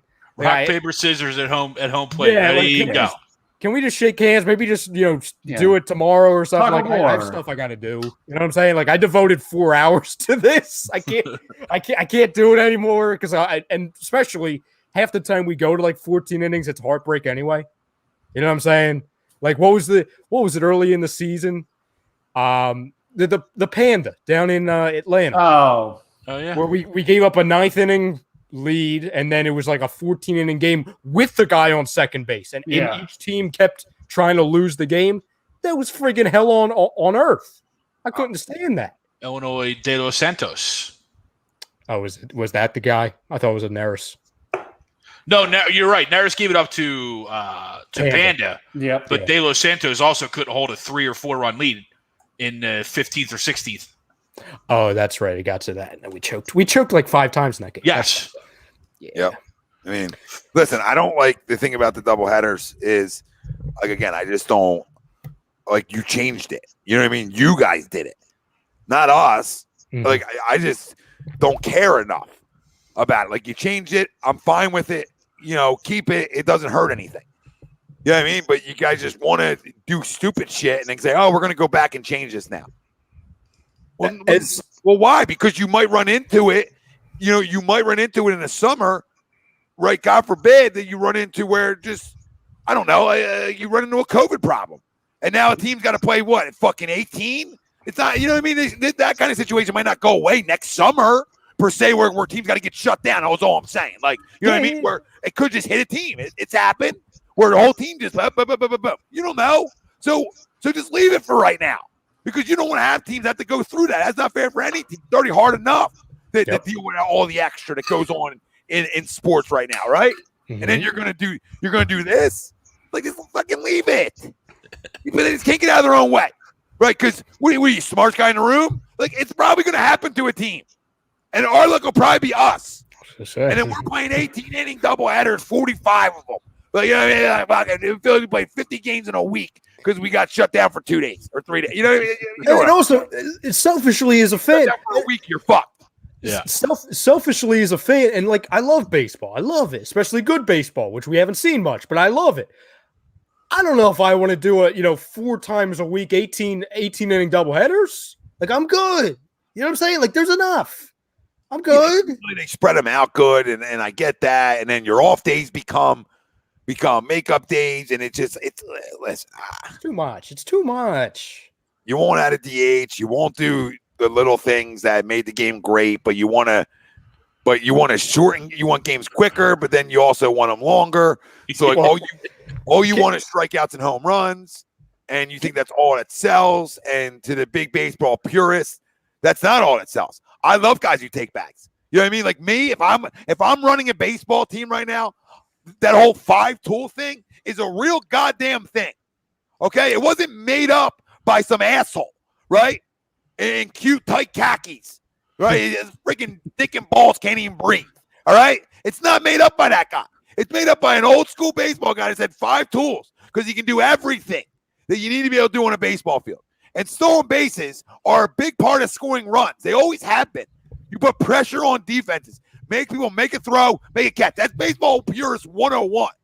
So my issues with baseball aren't about their stupid fucking rule changes and ain't about all their extra stuff. It's that they literally took away some of the most, like, when you're talking about an NL team, like bunt, hit and run, right? Because you have to factor your pitcher in, right? Steal bases. But you won't have a DH. Now, when you don't want that game played that way. So it makes no sense. So put the DH in then. Because we all live for the home run. So add an extra home run to a team's lineup. You fucking losers. I can't stand them. I can't stand I go all for days about how much I hate what Major League Baseball is doing. Like my guys, the kids I coach, we steal bags. We put pressure on teams. We bunt for hits. We don't bunt the second base. We bunt for hits if you can handle a bat. So all big leaguers, for the most part, can flat out have great hands. So don't tell me that all guys can't handle a bat. That the guys that have speed that can bunt for pressure on a defense doesn't help, right? The guys who can steal 40, 50 bags a year doesn't help your baseball team win games. But on base percentage matters. For what? To get the guy to first so you can hit a 2-run homer? Freaking losers. Tom, you reminded me of something. First off, you're not a khaki guy, Tom? According to Teddy? You're not a khaki guy. You will never see me in a pair of khakis. Ever. Ever. Nothing wrong with it. Like some guys got to go to work and wear that shit. I pride myself in that if I got to dress up, it's going to be a suit and tie. If we trade for Dame, will you wear khakis? Never. Wow. Damn. Oh, wow. Yeah, wow. I know. Look, I would wear a pair that fit me right for Dame. But if you're talking about the ones these guys wear, absolutely. Oh, not. No. I mean, no. No, I mean, it's tight. These guys are some of the biggest losers in sports. When you diminish the single, right? I mean, it's also what they did. They diminished the single. You diminished the single. You hit a single. That's all you hit? You reminded me of something, Tom, before you went into the diminishing in the single, which I hear you. This might be the worst thing in sports, and I've been sitting on it for like 6 weeks, ever since they started it. They've been telling us, baseball, the commish, right? They've been telling us that, we want to speed the game up for you. We want to make it more enjoyable for you, more convenient for you. And then meanwhile, in that age where they're trying to speed it up, they add an instant replay system that half the time they still get freaking wrong.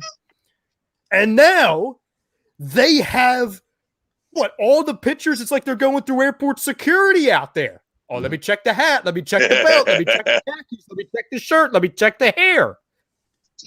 That's not speeding anything up. You know what's funny about that too?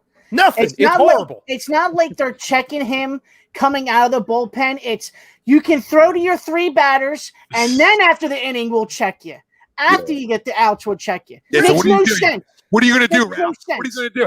How do you change that? So that inning counts. First off, you're checking guys that gave up like 8 runs in an inning. You don't got to check that guy. Yeah, it makes no sense. If I'm airport security, I said, this guy's got a bomb on him, knock it off. This guy ain't got a bomb on him. Makes no sense. All right? Tom, they checked Nick Maton when we were getting blown out by 11 runs. They're like, this guy looks suspicious. Get out of there. Get him out. The game's done. Ask most big league hitters, they're going to tell you that they want something on there, something out there to help them control their pitches. Because if they're not, they feel like everything's going at their face. So yeah, the whole system, everything they try to do, when you try to reinvent a sport, you're going to fail that sport. You're doing America's pastime. And all you've tried to do is destroy it. You want to let the steroids go? I don't care. That was cool to watch. It was a good product. It was a good product. All right? But you had professional hitters then, too. So the product was still good. You had guys who stole bases. You still did those things. Now what you're teaching young kids is, and up the ranks, it's home run or you ain't getting drafted, which is a joke, which is a flat-out joke. So now everybody's got launch angle. Everybody thinks this is the way I hit a baseball out. And the pure hitters, you're walking 310 guys, you're walking 320s, are going to disappear from this sport. And what you're going to get is a bunch of 240 guys, right, that can hit you 30 home runs. And hey, this is what you get. And I hope this happens. And the whole thing becomes a failure, and then they're going to go back to the old ways. Watch. Meanwhile, Tom, they lead the league in strikeouts, and they can't play any defense. That's all. You know what I'm saying? Nobody can pick it, right? You're 100% right. And it's disgusting. There's zero contact, which is like the biggest key in sports. It's like, hey, be great with two. I say it to kids all the time. Be great with two. What you do early on is great too. But if you can learn how to be great with two, you're now a complete hitter. So you're telling pro guys, hey, it don't matter with two. Don't shorten up. Don't change. Don't try to take a ball the other way. Still try to hit a ball 400. Let me know how that ages with 2 strikes. Nasty, we appreciate you, brother. Oh, nasty. Thank you, Nasty. No, absolutely. That Nasty, that'll go to the Make Baseball Great Again Fund. Appreciate you, Nasty. They checked her ass the other night. Wilson said, yeah. Oh, my goodness. I'm sure they did. So I could rant about this. I couldn't have said it better myself. I appreciate you're awake. Hey. Yo, how you doing? I want to ask you. You're a younger generation, right? Ralphie, a younger generation. Mm-hmm. Frank's more like in the middle with us, right? Per se. I don't think he's the same age as you guys, right, Frank? No, I think you're 3 years older, Frank. I am 28 going on 29. Yeah, I'm 3 years older than you guys. So he's like in the middle of us in a per se, right? Yeah. Let me just ask you guys. What game did you enjoy better? Which game? The game when it was played, like you can just go back to 2008. You can go back to those years, right? Because teams were stealing bags. All that stuff was still getting done. And home runs were happening. What game did you like better? The older version. The older version of it. Tom, I'll go. Like, I don't even get. Like, I mean, listen. I would do anything to go back to 2008 for obvious reasons. I'll go back to the early 2000 years, even when the team sucked, just because I know the game is a way better product. You know what I'm saying? It's the product now is such shit, and this is the reason why the MLB is losing. Younger generation kids are not. They don't want to sit at Citizens Bank Park for 5 hours watching a baseball game. Nobody wants to do that. Nobody wants to do that. What do crowds go ooh and ah over? Somebody tell me. There's a lot of baseball games. No, not even that. No. People in that ballpark that are clueless will go 6 to midnight over contact. I've seen it. Well, just the sound. The sound. Down. A lot of strikeouts makes games boring. Yeah, people just standing there. Action in the field. Even hell, three ground outs is way more exciting than 3 strikeouts. Because at least I'm watching something move for 30 seconds. Yeah. My God.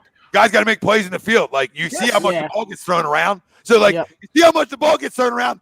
But Tom, I'll give you the perfect. I'll give you the perfect example of how much I miss early 2000s baseball. Okay. Vladimir Guerrero, not Junior, Vlad, like the father, the original, okay? Yeah. He's one of my favorite ball players ever. Mm-hmm. When you talk about the lack of marketability now, Vladimir Guerrero Sr., he wasn't even in the top 10 biggest stars in the league. But, man, you know what I'm saying? Just the guys that you would go out of your way to just watch play the game. Guys that are in the American League and don't play until freaking 11:30 at night. You think, oh, Vlad's on? Okay, I'm going to watch. Yep. And that goes back to the bad marketing of the MLB. I will put money on it. If you gather 500 people right now and hold up a picture of Mike Trout, I will bet you 10% of those people know who that is. And I will bet it, because the marketing of the MLB sucks, and it's a damn shame.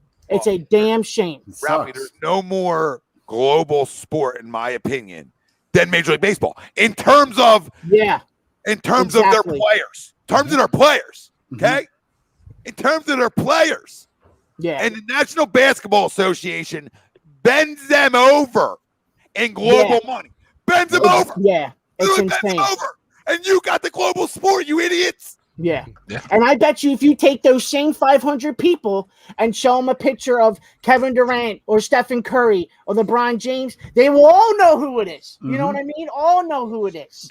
Prism 100% agree, Ralphie. Is just way better than it is for MLB, and I totally agree, Tommy. Prism, is that a squirrel on your photo? That is a squirrel. Oh yeah, I think he's made appearances on Hockey Happy Hour. The squirrel. I think he's showed up with Prism before. Oh, hey Tommy. Yep. Yeah, go ahead. You mentioned launch angle a few minutes ago, and I think you look at a player like Scott Kingery, who showed all the promise coming up in the minor leagues, and I believe launch angle has completely ruined his career. I mean, it's not. Can he bounce back? Sure. Is he young enough to? Yes. But most likely that's eventually going to be with another organization if he bounces back at all. And I just think with launch angle and just from the Phillies' perspective of how they've mismanaged so many young players coming up, it's ridiculous. It is absolutely ridiculous, and I think Kingery is example A. Well, yes, that's a great name to throw in there because I remember talking to a guy that plays for the Phillies, right? And him saying that this is like, I think it was like 2-3 years ago, that like guys would literally walk around and do this, right? Mm-hmm. And like literally walk around and like go back elbow, back hip, which like I want to be connected here on contact. Don't get me wrong, right? But I can be connected here on contact from here. And I'm palm up. You understand? I'm still palm up, you idiots. I am still palm up on contact. But my path to the baseball is I'm not going to say you're not chopping down. You're going more here, which is still a level playing field. But everybody tries. There's some guys who try to be level all the way through, and I think that can create you a long swing at times, right? If you're not really tucked in per se, right? Yeah. Mm-hmm. So the common sense is A to B, and for any idiot out there that wants to sit on their analytical freaking computer, right? If you finish high, you create backspin, you idiots, which then the ball is going to carry. You know what's crazy, Tom? Real quick, right? Last thing. Yeah. Line drives go out of the ballpark. The line drives do. Line drives create doubles. Mm-hmm. The way I get line drives, essentially, is I want to square a baseball up. Square it. My goal is to square it so I can drive it even if I want to hit home runs. Am I squaring the baseball up by getting semi underneath of it? Yeah, I can't. If your kid is going through a hitting guy that is teaching him launch angle, punch yourself in the face. Go ahead. Tom, to get my money back. Tom, it's twofold. One, I'll always quote this in the famous words of Major League coach Lou Brown: put the ball on the ground. Okay, keep it on the ground. Mm-hmm. And two, when you talk about analytics, it's something, and this is an indictment of the Phillies, so it's like it's backshotting at them. When you hear old Gabe Kapler goes to San Francisco and his analytics are far less now than he was with the Phillies. because who was the general manager?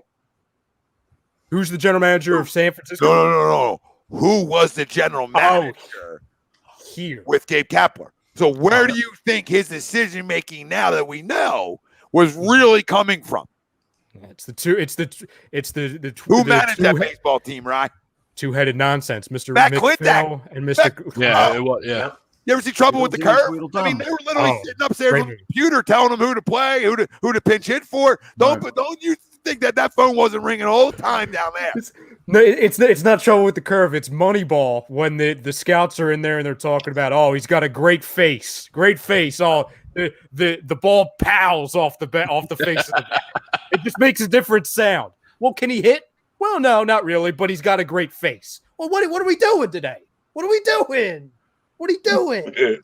I wanted to cringe even watching the MLB draft the last couple of days, because they're all like, yeah, his barrel accuracy and his barrel this and his barrel that. And I'm like, come on. The best part of the draft was everybody booing on Manfred. So that was my entertainment every single time.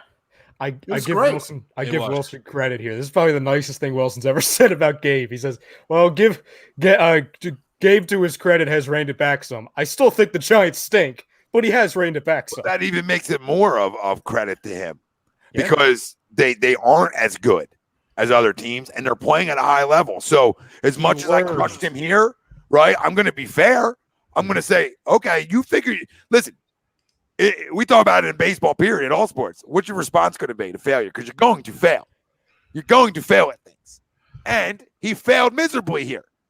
And credit to him, he obviously figured something out, and it helps having the veterans he has there in San Fran. But he's obviously figured something out because he's got a team playing above expectations big time in a really tough division. So, well, let's not get ahead of ourselves too much. It's not September yet. True. But we're going to find out collapses under his players or him real soon. Yeah. Bryce, happy early birthday, brother. Yeah, happy birthday, Bryce. Happy birthday, Bryce. I'll ask you guys real quick before we go to Eagles. As far as I'll run through it, the first half awards per se, but it's not what you think. Give me the player who is most likely to be dealt before the deadline. Phillies player. Dealt. Some single Bone. guy. No. I don't think it's gonna be anybody in the starting lineup. I just don't think you can move anybody in the starting lineup. It's gonna be some single A guys, low level A, single A, maybe a double A. Yeah, depending on where you're training for, maybe some triple A, almost ready guys. I mean, they're going. I don't think they're moving anybody from their everyday lineup. I think they're moving. I agree with that. All right, I'll empty prospects 5 to 30. What do you want? Yeah, You know what I mean, I got some guys I'm not going to move, but I'll give you, instead of giving 2, I'll give you 4. What do you want? You want 5? A 5 for 1? These are the things you have to learn how to do. If you're ready to win, these are the things you have to learn how to do. And if you continue to want to spend stupid money, you continue to create a juggernaut where people want to come and play, and you can overpay for guys to come here and play. It's fucking 101, dude. If you build it, they will come. Which player has been your biggest surprise of the first half of the season? Phillies. I'm surprised. Biggest surprise. And it could be for good reason or a bad reason. Yeah, I'll go bad, and I'll go Alec Baum. Just because he just struggled so much. Giving him a little bit of the benefit of the doubt because he's young. But it's almost kind of getting past that. And then on the other side of that, he doesn't even feel it good. Nah, he's inconsistent. Right? So inconsistent. It's one of those things. I mean, hell, we got guys hitting 20, 30 home runs all over the place. He can't pick it, and he's not even hitting – what, he's got 10? I think he has maybe 9. 10? I think he has an 8. So it's 9? like you're not even hitting for power right now. Like, fall into a couple of homers in CBB, and he's not. So I'll go Bohm.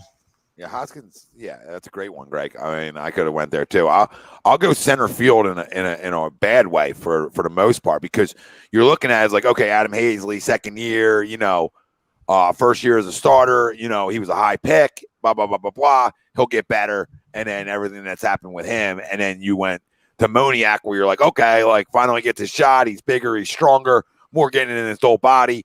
Looks to flat out stink, right? And then now you're back to a Double who, I'll say it because I don't care. I mean, I'm not in it for this, but Noel said's been a great teammate. Changed a lot, and he just randomly because we were talking about me and Potts talking about the leg kick. Like, get rid of the kick, dude, because you got some of the best hand-eye coordination around. Noel said it. He's like, I never seen a guy like him and Segura who balls are literally almost in the catcher's mitt, and these guys can foul it off. Like, that's how good their hand-eye is. So if you shorten yourself up, right, and make things less difficult on yourself, you can even hit better. But, I mean, take that for what it is. So the whole situation out there has been crazy because you've gone through 2 top 7-8 picks that didn't pan out, and you're back to a guy you paid $10 million, $30 million to. So that whole situation has been nuts, and nothing that any of us would have expected. By the way, Greg, to Bohm's home run, he only has 6 on the year. It's even worse. Yeah. It's even worse. Ralphie, who's your biggest? And Wilson says Bohm's the worst fielder in baseball by metrics. Yes, I heard that, and I think Rhys Hoskins is the worst first baseman defensively in metrics too. True. So both of our corners suck. Yeah, Great. But the difference is one has 20 home runs. So it's a fucking miracle we're a 500 team. Or Alec Bohm, who isn't that kind of power hitter, needs to be batting 290. You understand? Yes. So it doesn't have to be the home runs. You either got to be doing one or the other extremely well. You can't do both bad and expect to stick around. Can't do both bad. But I don't think he's bad. So I'm willing to second worst. I knew it, Wills. I knew it. Fuck it. I should have said second worst. I said worst first baseman, which is true too. Yeah. So I mean, that's that equals bad baseball, and that's what Ralphie was saying earlier on his little tangent too about all the things that have gone bad, and you're still right there. Yeah. That's even more of a freaking indication of you have the 2 worst corner guys in baseball at first and second, and you're still 500 baseball team. My goodness gracious. Yeah. Ralphie, who's your biggest surprise? I'm gonna say Archie Bradley. I just thought for bad. I thought he could be a decent arm in the bullpen, and that just for me in general, he hasn't really lived up to what I thought he could be. A guy that can come in and close it down for a little bit, and then you bring in your setup and your closer guy. He just hasn't really done anything for me this year so far. You don't like the air DJ skills? Yeah, you see that at Fenway? I love that. Frank, biggest surprise. Biggest surprise? I'm going to go Aaron Nola on this one. So you guys are all going bad. Okay. All right. Wow. Aaron Nola, he's taking a step back this season, 4.5 ERA. The guy that everybody wants to be the number one. Who wants to be the ace. But we just have not seen it this yet. There are moments of brilliance, but it's very hit and miss with him. And I hope he turns it around the second half. Again, I think you guys know me by now. I did ask him a tough question yesterday, just randomly, because it came to my head. And I asked him, I said, listen, I know JT's a pimp, and I ain't questioning him being a pimp. What I'm asking you is, who would you rather throw to? The guy you've been throwing to for a long time, and Andrew Knapp, or JT? And, gave me a good political answer on that. No, not in a bad way. Spoke extremely highly of JT. Said Okay. So no, there was none of that. So we can't, no clickbait here for the people. But he gave me the great answer because he said his brother. And I thought that was a great one, right? You know what I mean? Awesome. I was like, couldn't answer. That's a wholesome answer. I like that. Yeah, exactly. Great form.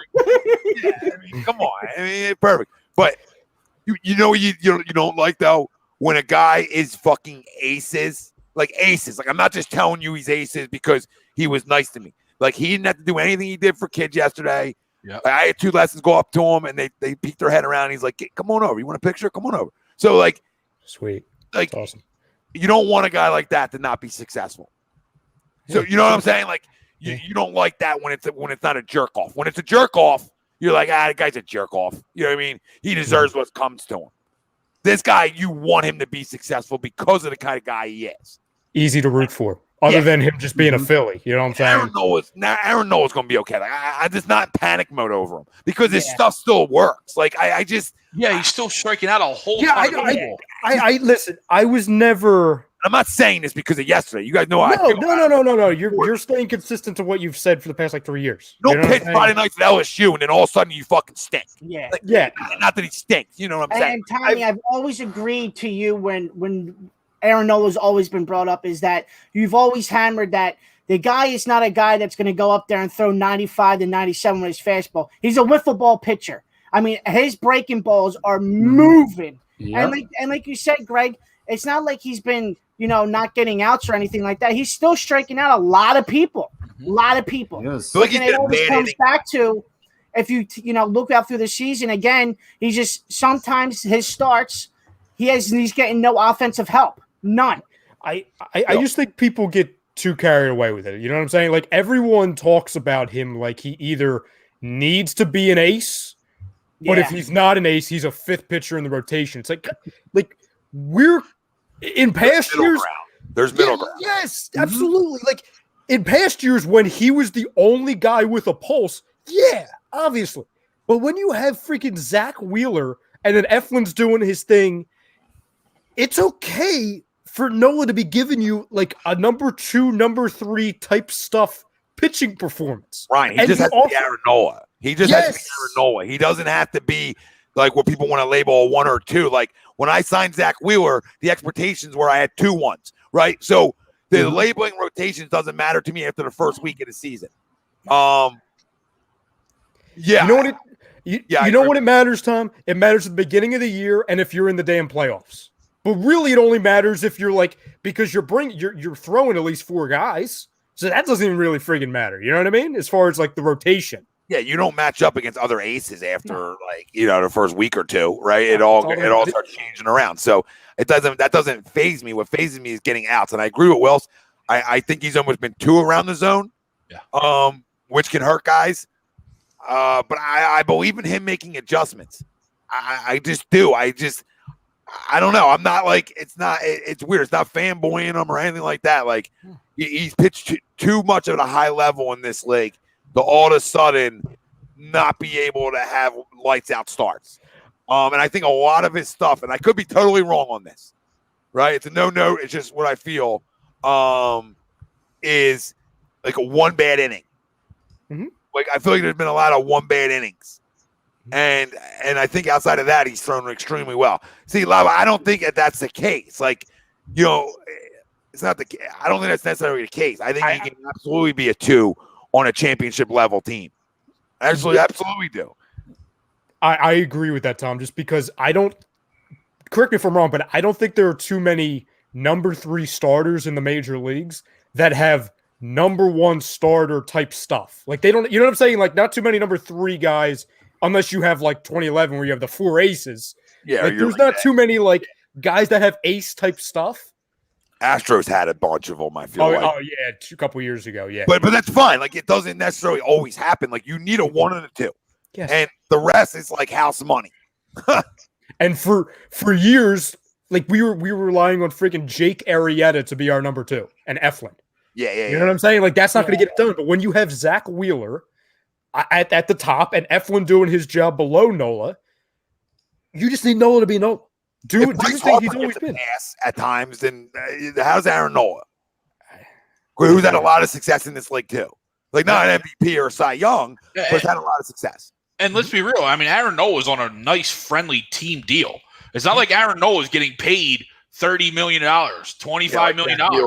Like Zach Wheeler. He's getting paid $15, $17 million, which is, do we want him to be better? Absolutely. Because if he's better, the team is better. If the team is better, then we're all watching a better product, right? And we're all much better and happier fans. Yeah. But he's not killing you from a financial standpoint yet. No, and when you talk about and I don't did we draft him or did we trade for him? So we drafted him. If you look at the recent history, at least in the last 10 years, of guys we've drafted or guys that have been in our farm system and haven't panned out, I'll more than take what Nola has been, given all the things that have just blown up in our face from that farm system. The last person I'm going to complain about is Aaron Nola. Because he's been the one constant when we've had nothing. Yeah, I mean, I'll still get on him with bad starts because I'll rip him every September. You know what I'm saying? Like, that's something he needs to figure out. Well, the second half he's got to figure it out. Like, first half for a reason, right? Yeah. We've seen it here in this city for a long time back in the day. You know, hey, can I be a great middle of July, August, September team? Can I then turn it on? Right? So what you did in the first half is what you did in the first half. Can you now be great in the second half? Can your adjustment show in the second half? Right? And we need him. And like Ralphie said, Archie's the other one. His velocity's been down. I think getting hurt obviously affected him. The little bit of time off now, can he get that velocity back? I mean, that's what I need. I mean, Archie Bradley isn't a guy who throws 92. So, you know what I mean? Like, I'm not saying he's throwing 100, but he's more of a 95-plus guy. He's more mid to high 90s than low 90s.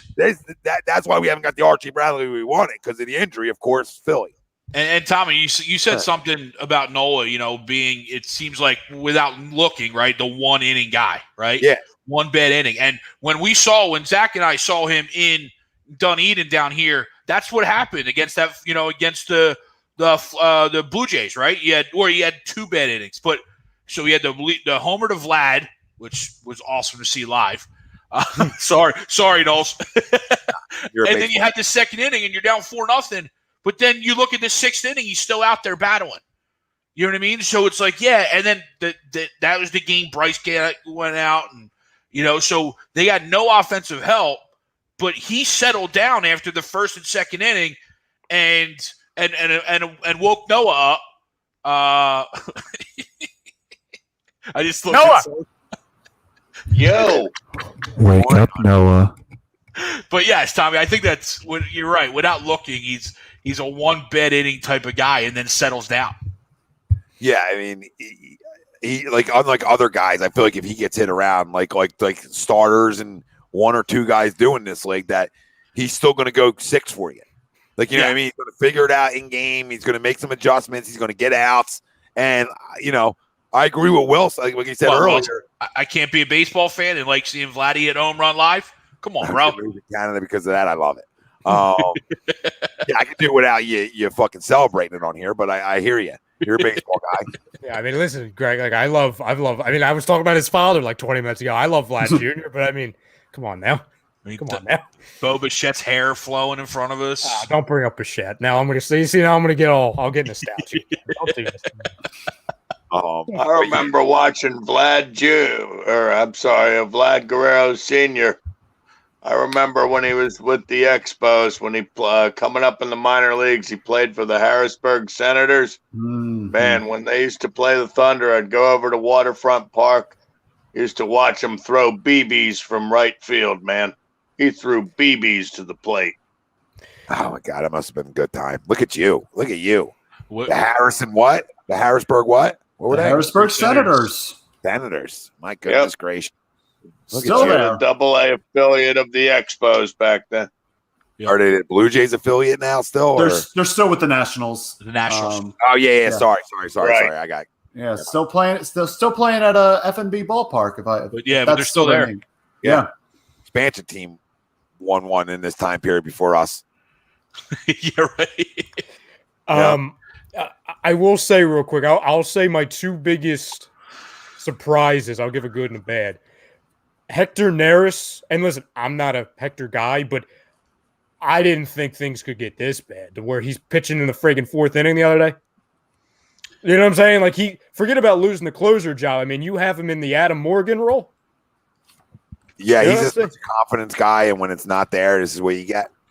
Walks way too many guys. I don't know if him being in the 3rd or 4th inning of that game necessarily had anything to do with his past. I just think it was an all hands on deck. I just need to get the next guy in that can get outs, right? You know what I mean? Like, Greg, it's not a good look. It's not a good look, though. A 9th inning guy pitching in the 3rd. and struggling. I hear But you. you know what? It is a good look because it's telling you that Joe's Get waking out. the fuck up. Yeah, Joe's saying, I'm waking the fuck up to it. I'm going to go with my hottest hand at the end of games. And that's what it seems like he's done. And I'll give him a little bit of credit for that. Like, he hasn't held on to him like he was talking about him like he's fucking Mariano Rivera. Like it's a lot easier when you're the best closer of all time closing games for you. This isn't him. No, Tom, he wasn't saying it like he was like Mariano Rivera. He said he was Mariano Rivera. Verbatim. He said, I had the opportunity to be alongside Mariano Rivera. And then he went on to talk about Hector Neris alongside of Mariano freaking Rivera because they walk guys. That might be the worst quote of 2021. Well, and it's still very early. No, and I'll defend Joe on this one. He's smart enough to know Hector's confidence. So that's the only reason I could see him even fucking saying that. You know what I mean? Like, that's the only out you have is knowing that this is a big time when he loses his confidence guy. We've seen it really fail. And a lot of players talk about that with him. So, I mean, that's the only reason that you even consider that. That's a crock. I mean, you should never put him in that name. But I mean, you shouldn't even think it. No, I hear you saying it in terms of like trying to hype him up. But what we got to hype up is you got to hope that Nick Abel and Painter are here in 3 years. I mean, you got to pray them guys are that good where they can be here. I don't know how Nick's thrown this year. If anybody has those numbers, Mick Abel, love to hear it. Is currently injured. He is 1 for 3 with a 4.23 ERA with 58 strikeouts and 20 walks. 20 walks. How many innings? Innings 38.1. 20 walks. So under Lakewood or Clearwater? He is in Clearwater.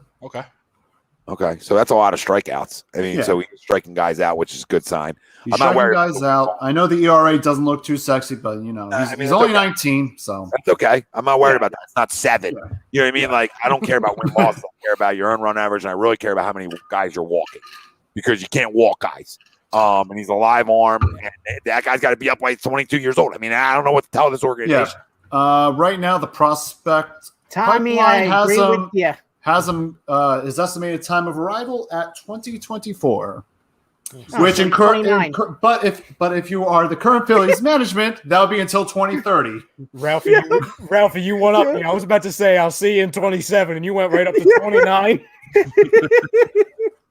Yep. I will say, it's all about control. All about control. You look at the middle rounds of their MLB draft this year. And I think through, almost rounds, most of their middles was all college pitchers. So you would hope that because they're college guys, they can get in, get back to doing what they do. And hopefully if they're any impactful can work their way through. Now, again, they're all middle round drafted guys. So how much value, talent do they really have, right? They're not a top end, but they did really go heavy with the college arms through the middle of the draft, which you hope can at least provide some bullets, maybe. Yeah. And their second round pick was one of the better hitters in college baseball. So I mean, they went. You're right. They went a lot more collegey. A little change in philosophy. It looks like there. I don't have a problem with you taking a high school guy from the bump in round 1.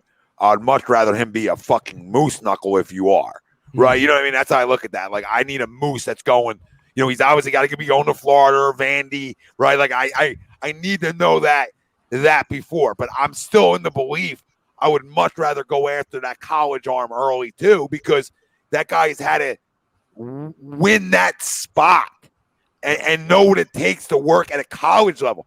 It's one thing to work at the high school level. Right, and you're going to these big academies, etc. And listen, they put the work in. I get it. And you're playing AAU ball and the likes. But it's a whole different breed when you go to Vandy or Florida and everybody's the same guy as you. So there's 3 in the same locker room. Yep. Yeah, it's a learning experience. Doesn't mean guys can't figure it out in the pros. Milwaukee up 2. Oh God. Oh, Colin. 7-0 run in the last 3 minutes for the Bucks. But I mean, All right, there we go. you gotta, this is where you gotta hit on these guys. Yep. Yeah, you're right, Tommy. I don't want to. My first pitch to be a Rutgers commit. I need something a little bit bigger than Rutgers. Yeah, and granted, like Painter and Abel were both like, I want to say Painter was going to Florida, and and I forget where Nick was going. I think wasn't Abel, wasn't it like I think it was like Oregon or Oregon State, one of those Pacific Northwest schools. Yeah, it's good baseball. You know what I mean? Good baseball. They're always Oregon State always in the mix. I feel like. I could be wrong about that, but I feel like they're always in the mix. But whatever, he's going to a big time program that it takes. There's guys there throwing 90 plus all over the fucking Oregon joint. State. That's what Oregon State. Yeah, so I mean, there's guys that got 92 plus all over the joint. So can you beat these guys out? And that's where sometimes it helps. I understand the other side, pitch wise. You know what I mean? Arm wise, are you getting guys that are beat up a little bit? But I don't think so. I've seen plenty of college guys pitch great in the pros. So I mean, it's just about being good at what you do. So if you're good at what you do, you can hit high school. If you're good at what you do, you hit college. If you're not good at what you do, you don't hit either or. So I was so hoping Kumar Rocker was going to drop to us, dude. I know. Oh, I was praying. Of course, he ends up on the. And of course, he goes to the Mets. Yeah, of course. And of course, having the Mets and the Nats back to back, I'm like, Kumar's not going to make it to us. By the way, real quick. This is what. So true, Frank. So true. Real quick, NBA / USA basketball news coming through here. Bradley Beal. It looks like he is going to be in serious jeopardy of going to the Tokyo Olympics because he has officially entered health and safety protocols. So he looks like will not be making the trip. Wow. Well, I think they're after the finals. I know Middleton's joining them, and I think Booker's joining them as well after the finals. Yeah, holiday too, right? Yeah, I think so. I'm not. Yeah, maybe. They need, but I know real quick. Yeah, but I know both of them are joining them after the finals. I mean, Middleton and Booker are huge grabs for you. Yeah, absolutely. Middleton, tie basketball game here with two. And I just love how people were freaking out over the back-to-back losses to Nigeria and Australia. Their exhibition games. It's not gonna reflect their FIBA ranking. It's not gonna reflect the medal count. It's not even the Olympics yet. And you still have a couple more games to go against. I mean, Argentina, you got to blowout win it, which is probably going to be one of your challenges. Spain, I mean, I think they're currently number 2 in the rankings. So I think your only challenge left is Spain, and then you got the pool play, and you got smooth sailing from there. So you're never allowed to lose those games. It's still not a good look, though, Frank. Like, I don't care if you're playing. It's still not a good look. Gym. I don't care if you're playing a high school gym. I don't care if you're playing a Rucker Park. Right. You cannot lose that game, Mr. Eaton. You know it. You cannot lose that game. Look at it. Yeah. Can't lose the game. Wake the fuck up. Yeah, you definitely can't lose the game. And I'm looking at the preliminary. Wow, he's out. He's out. Jesus. Hush, little baby.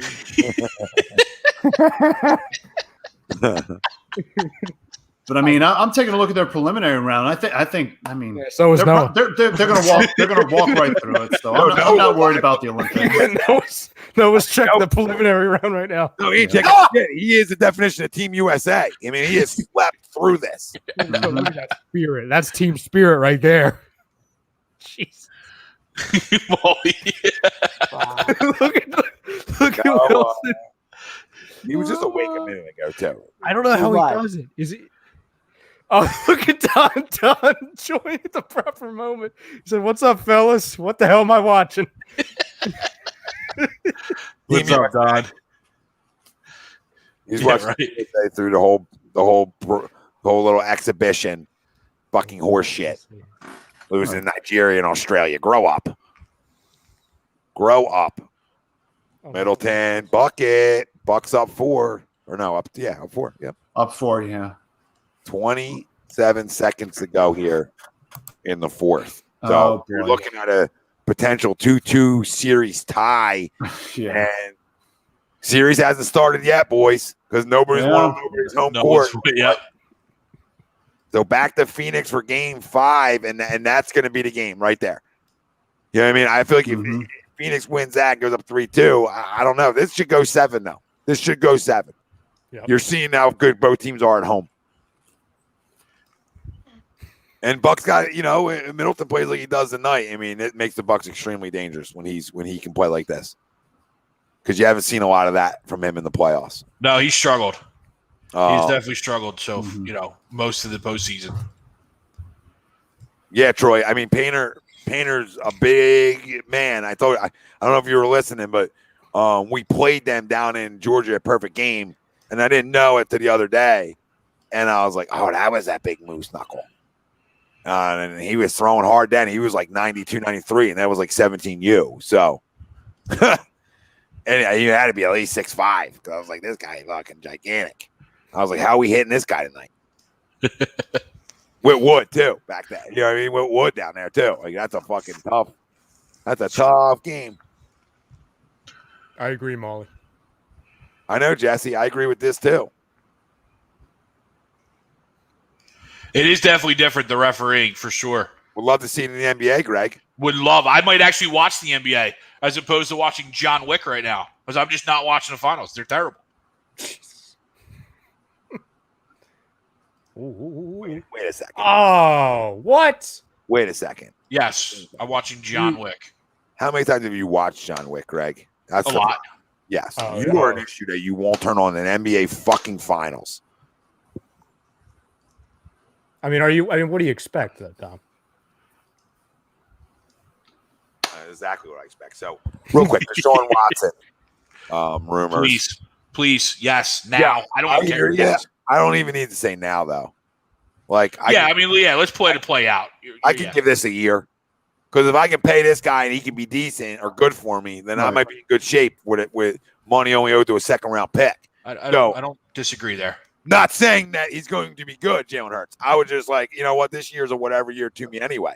Yeah. So let me see how he plays, because if he can play well, then we're in good shape. If he doesn't, then I'm picking up the phone to Houston and I'm unloading my picks next year.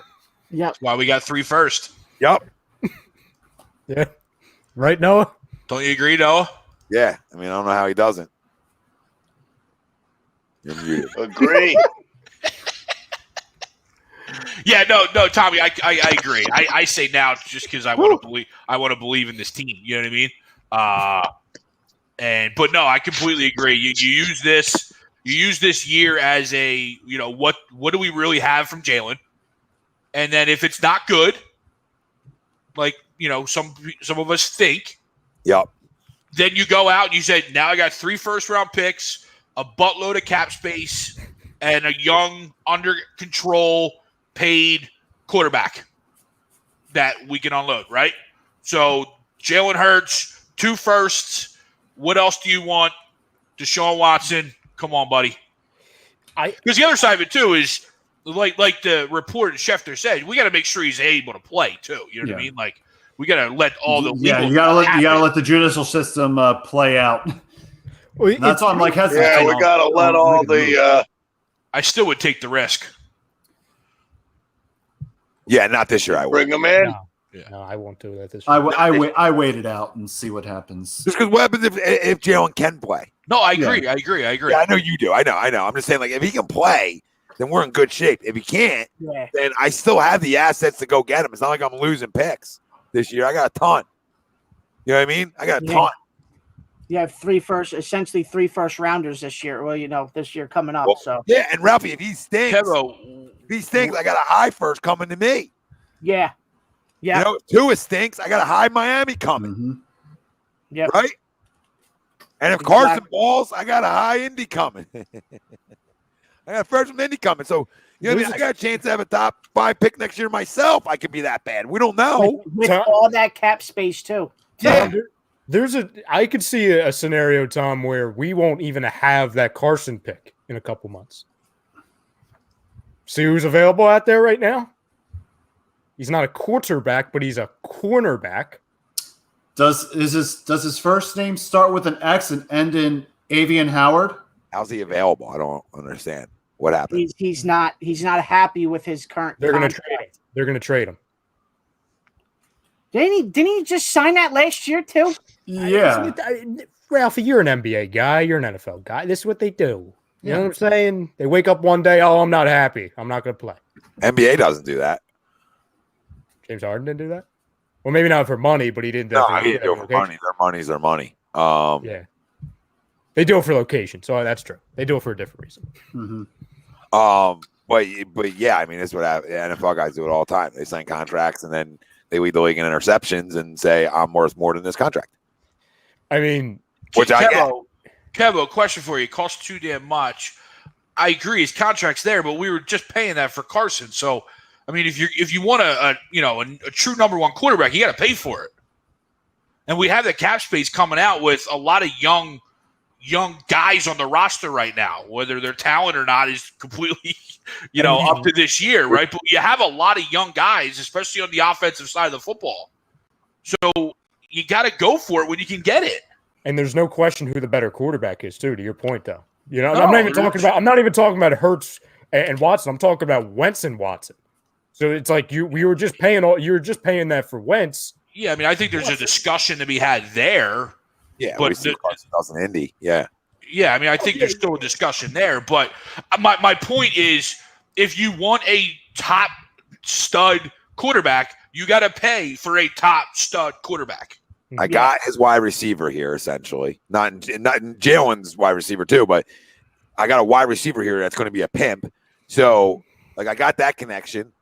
Real quick, if they go get Howard on this other side, they went and got Howard, right, which they could go do. Obviously, if a guy wants out and wants a new deal and they're willing to give him a new deal, which they should, right, and value the position more so, I mean, you have the makings of a potential top 10 defense in football. I mean, I'm just being honest with people. Well, and if I have that, I have an opportunity to win a division because that makes my defense really good. Yes. Really good. Especially in this division. I go get the quarterback. I already know I can do that. Yeah. So can I do the rest? Well, Tom, it's like, okay, like, for example, would you give up that Colts compensatory pick, which is right now a second, and like Derek Barnett for him? Why not Zach Ertz? Why not Zach Ertz? They got Gesicki down there. Yeah, I don't think they would. I mean, yes. Sure. For comparison's sake, yes, Ralph. Yeah, but I'm just throwing shit at the wall. Hopefully it sticks. Two guys that won out of their current city. You know what I mean? The only reason why I didn't say Zach Ertz. Sorry, I don't think you have to give up more than the pick. I was thinking that if you're giving up what potentially could turn into a first round pick, I don't think that's it. Well, see that even makes my point even bigger because Miami's picked back to him. I don't give a fuck. Sure. Yeah, that's fine. Because again, to your point, Tom, we talk about fighting fire with water. We did that for the draft for how many months?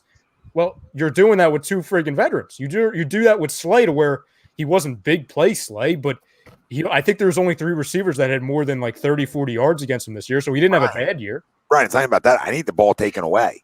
And you're talking about a guy who is led the league in interceptions or tied for the league lead in interceptions. Yeah. And how old is Xavier Howard now? I think he's like 27, 28. Yeah, I was say 27. I need to know exact age. Xavier Howard is my boy Frank 28. Okay. Is he 28? What will he be when he's playing? Like this 28. Year? Oh, okay. So he just turned. He just turned 28 earlier this month, 10 days ago. Okay. Ah, fuck. I think I would do that trade to be honest. I think if we're considering, I don't think I got to do it first. I honestly think like my second and like maybe a fifth can get that done. I don't even think I need to do it first because of his age and he wants a new deal. It's that simple. His age and he wants a new deal. I mean, I think I can get done with a second. I honestly do. I don't think I even need to get into the first round game. Because we always sit here and talk, what it would take, and it's never what it takes. You know what I mean? Like, we always think on the high end because we don't want to be that Homer fan, right? You know what I mean? Like, let's trade Mike Trout for everybody but our top 5 guys. You know what I mean? Like in a firm system. You're spot on, Greg. How many times have we said over the past 4 years alone with just the Eagles, wait, they got him for that? Mm-hmm. Fitzpatrick, friggin' Jalen Ramsey. You know what I'm saying? Like, how many guys? You're like, wait, they got that for that? Yeah, like DeAndre Hopkins, a second, Yeah, and for a David second. Johnson, Yes. is a steal. But I don't know if Xavier Howard's values that. You know what I'm saying? Like that in a player. I don't know if it values that in a player. And if it is, I hear you on the Derek Barnett. I like it. Does it hurt me getting to the quarterback a little bit up front? Maybe, maybe not with Sweat and Kerrigan. Maybe, maybe not. So, it's something that I would, a third in Barnett with the amount of early picks I have next year, and I don't got to touch them. Yeah, I think I'm absolutely in. Because then I'm signing him to a long-term deal and not Barnett, and I'm fine with that. Yeah, I mean, I'll tell you a big factor as far as what the price would be in the market. It's about what goes on with Stephon Gilmore. You know what I'm saying? So where now you've got two bigger name cornerbacks that want out of their current situation. So it's about older, right? Oh yeah, Gilmore Correct. I believe is 31, 30. No, I think he's 31, I believe. I don't care. I'll give them the Colts pick for Gilmore. I don't care if he's fucking 40. I mean, yeah, right. you changed your whole defense. You can literally go man with him and do other things with other guys. You can just leave him alone. You can just leave him alone. Leave him alone. Leave him alone and shut down. He's helped his own little island and worry about everybody else. He's won the Patriots Super Bowls. I mean, you know what I mean? Like he's a big part of that is a guy like Brady was. I mean, that's how good he is. Defensively for them. Fire. It's not about not liking Barnett. It's about knowing the value and talking about the ability to get friggin' Xavier Howard or Stephon Gilmore. Man, you know what I mean? And Barnett needs to be paid. Yeah. And you're not paying Barnett what he probably wants. So and we have way more depth at the defensive line than we do in the secondary. You're going to potentially lose Barnett, so you might as well get something for him. Yeah, I know what Derek Barnett can be if he plays. But I'm also not – he's also not untradeable for a guy who led the league in interceptions, and my biggest weakness on defense is taking the basketball away. I mean, the basketball. I just watched Giannis block a shot, the football away from earlier. Yeah. You guys are probably watching the same thing. It's on again. Yep. Bang. Get it out. But so, like – I don't think Josh Sweat's a starter, Jesse. He's a rotational guy. I think he would get injured if he started every day, every game, and I don't think he stops the run good enough. Derek Barnett does that really well. He doesn't get a lot of credit for it, but does stop the run pretty well. But you listen, I mean, for Xavier Howard, I need to take the football away, and I cannot continue to try to get away with that. And Tom, I mean, I know we're not in the same situation we've been in the last 3 years where this isn't an all-in football team, but I mean, that second cornerback position is still there and it still really hasn't been filled. And we just lost, the entire NFL pretty much just lost one of the options this morning. You know what I'm saying? Like to where we were talking like, oh, well, Mr. Sherman, well, that doesn't look like it's going to happen right now. Yeah. Steven Nelson wants to get paid at least $8.2 million. That's not happening with us because all we're willing to pay him apparently is up to 4.5. So we're not doubling that.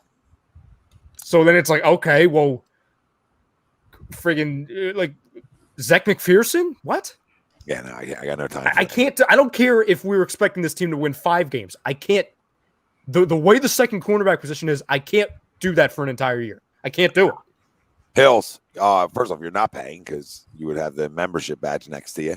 And if you are paying, you're paying for the shout outs, baby, and you're paying for the free picks, gambling wise on the weekend from Nate, and the daily fantasy on the weekend from Willie Vegas, and you're paying for the discounted A2D merch, and you're paying for the discounted all campus merch, right? Am I missing anything, guys? Maybe a coffee for Noah to wake up as well. You're missing the call-ins if you ever just want to come on with us. So, you're missing a lot. So you're not paying. And if you were part of our membership package, which we can drop the link in right now, you can pay $9.99 a month and win that alone in fantasy. And we're going to have more and more things we're giving away. Like all the jerseys I have here. I was just away on baseball, so I haven't gotten all this. But I got jerseys galore coming. I got more coming in.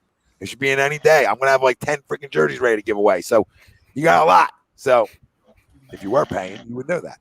Yeah, Prism. I mean, this is the definition of exposing yourself. I mean, you just played yourself, Hills. I mean, you can.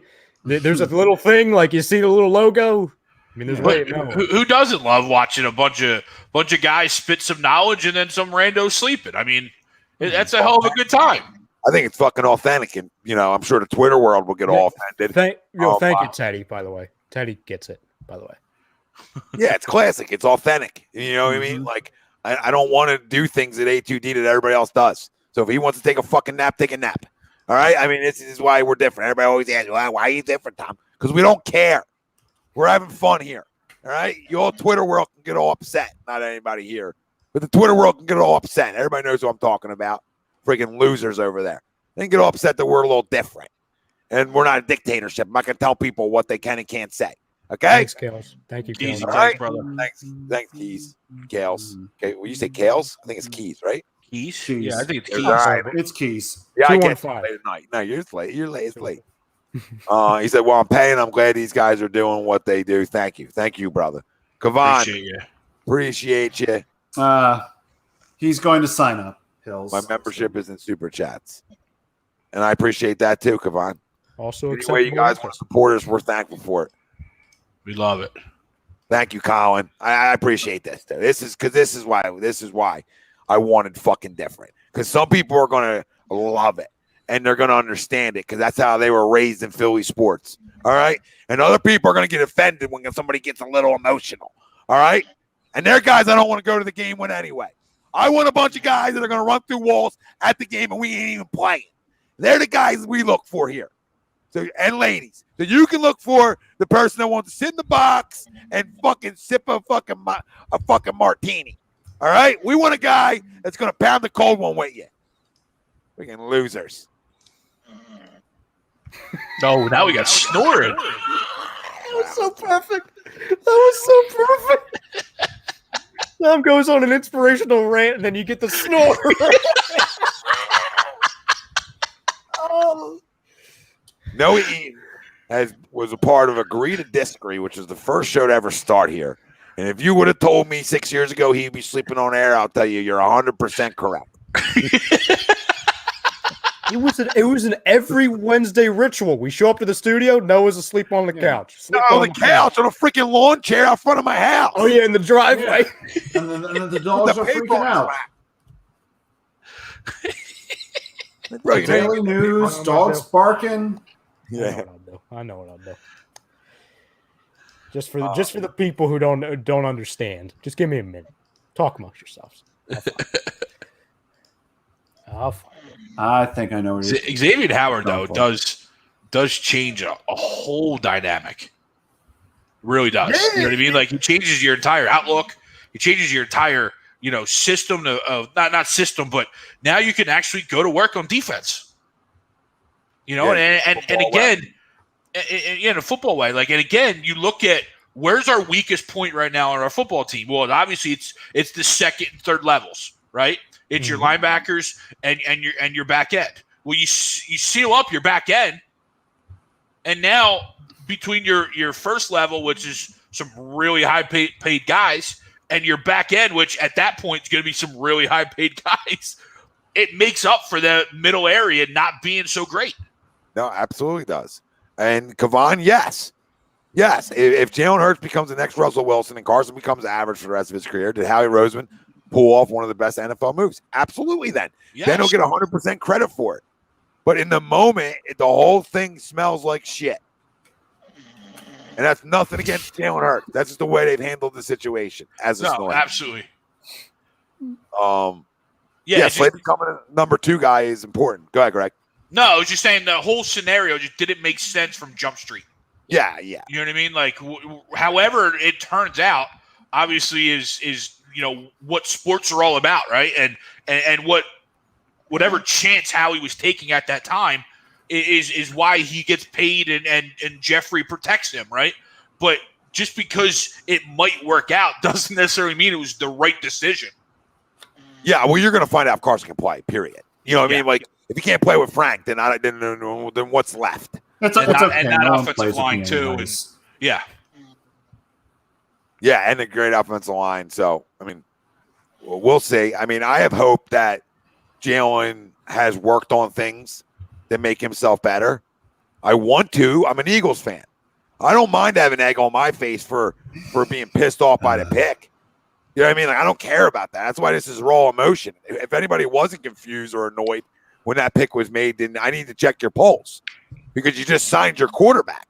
You just signed the other guy. And he just led you to the friggin' playoffs, my God. You know what I mean?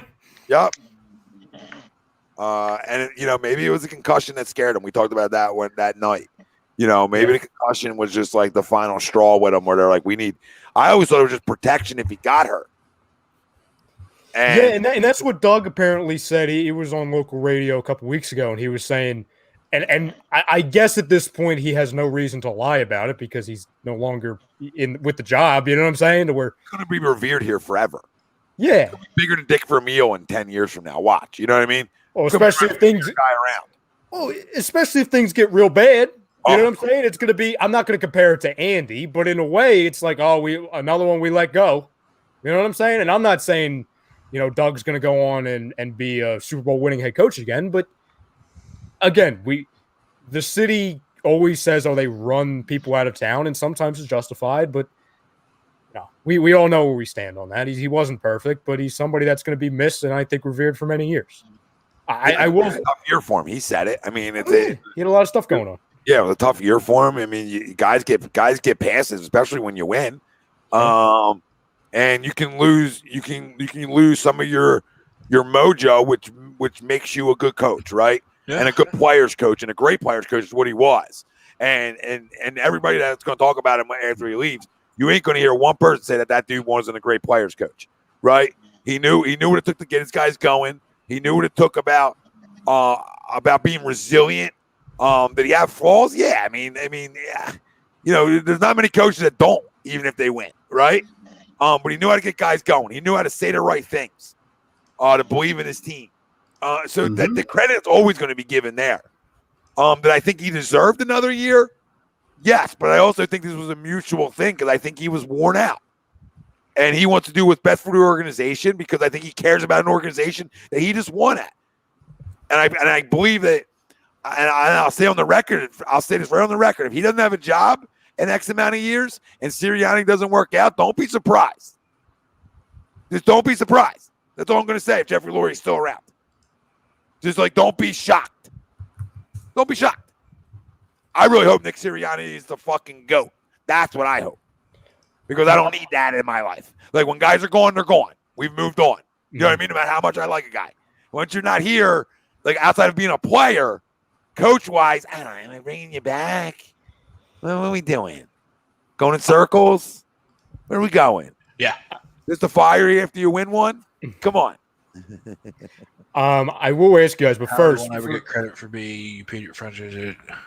No, and you're absolutely right, Jesse. That's what we were saying, man. Like, yeah, the move at the time just didn't make sense. Now, once hindsight takes control and it's 2020, then yeah.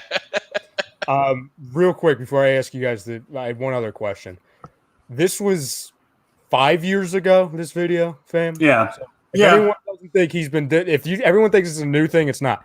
This is 20 minutes before the show. This is how we would show up at the studio, and Noah. Yeah. This would be Noah.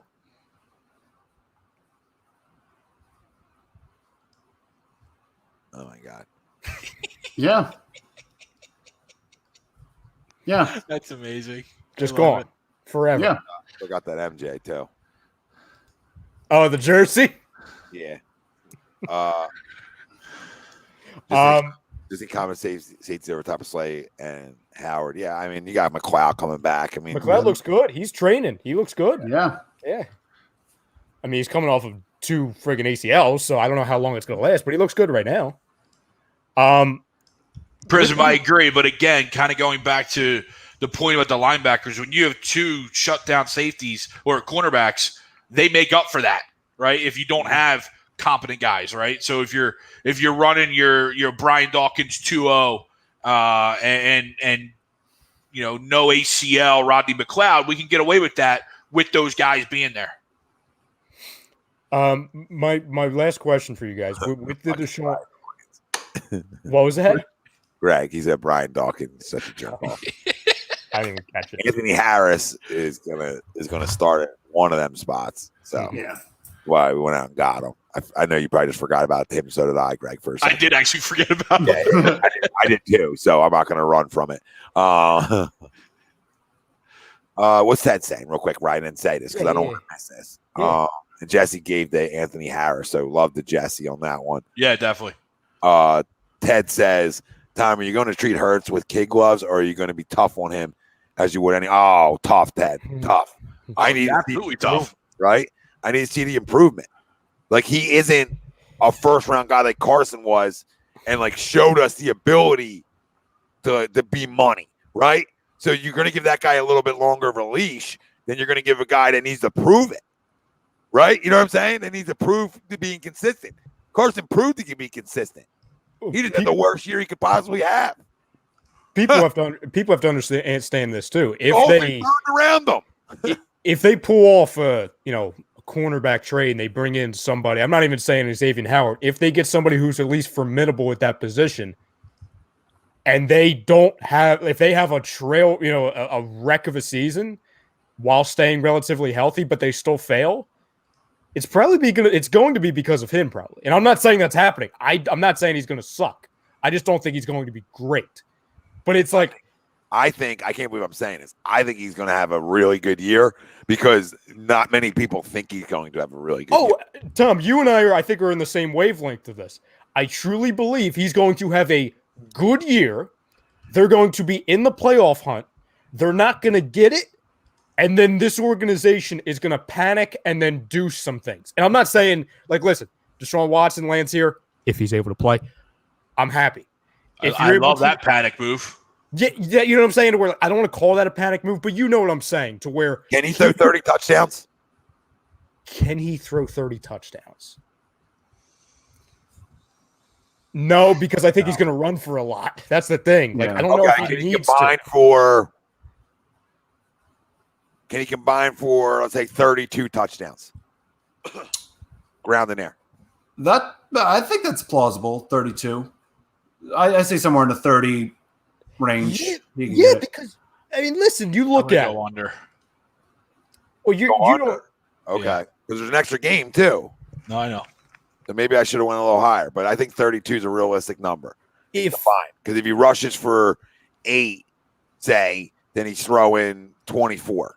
Which I think is a decent number to try to expect, right? If you're trying to show growth, 24 touchdowns. I need like only 10 picks. I need that number low, right? Because I can deal with a 32 combined touchdowns and 10 interceptions. That's a great year. Yeah. Jesse says 10 rushing. That's realistic. I can see.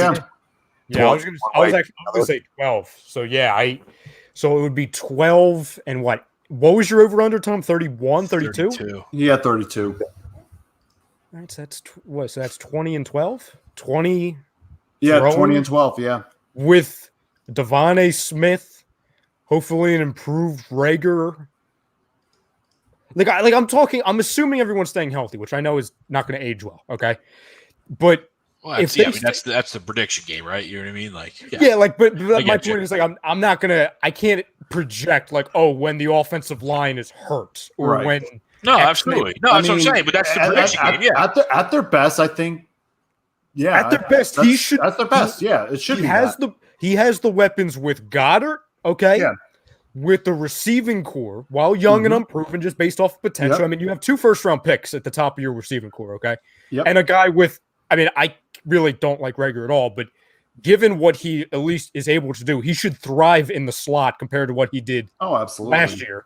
Unless he's going to be a pussy again. Well, that's why I threw the big caveat onto where not. Yeah, I hope he pans out because at the end of the day, Devontae Smith's going to put on a gold jacket, so I don't give a fuck who's throwing the football. And Devontae at the end, at the least, is going to make Jalen Rager's job easier. Whether Jalen Rager lives up to that is up to him, but the excuses of it's Jalen Rager and friggin' Greg Ward and Quez Watkins, no disrespect to those two, but you know what I'm saying? There's a better situation for him, and the pressure's off.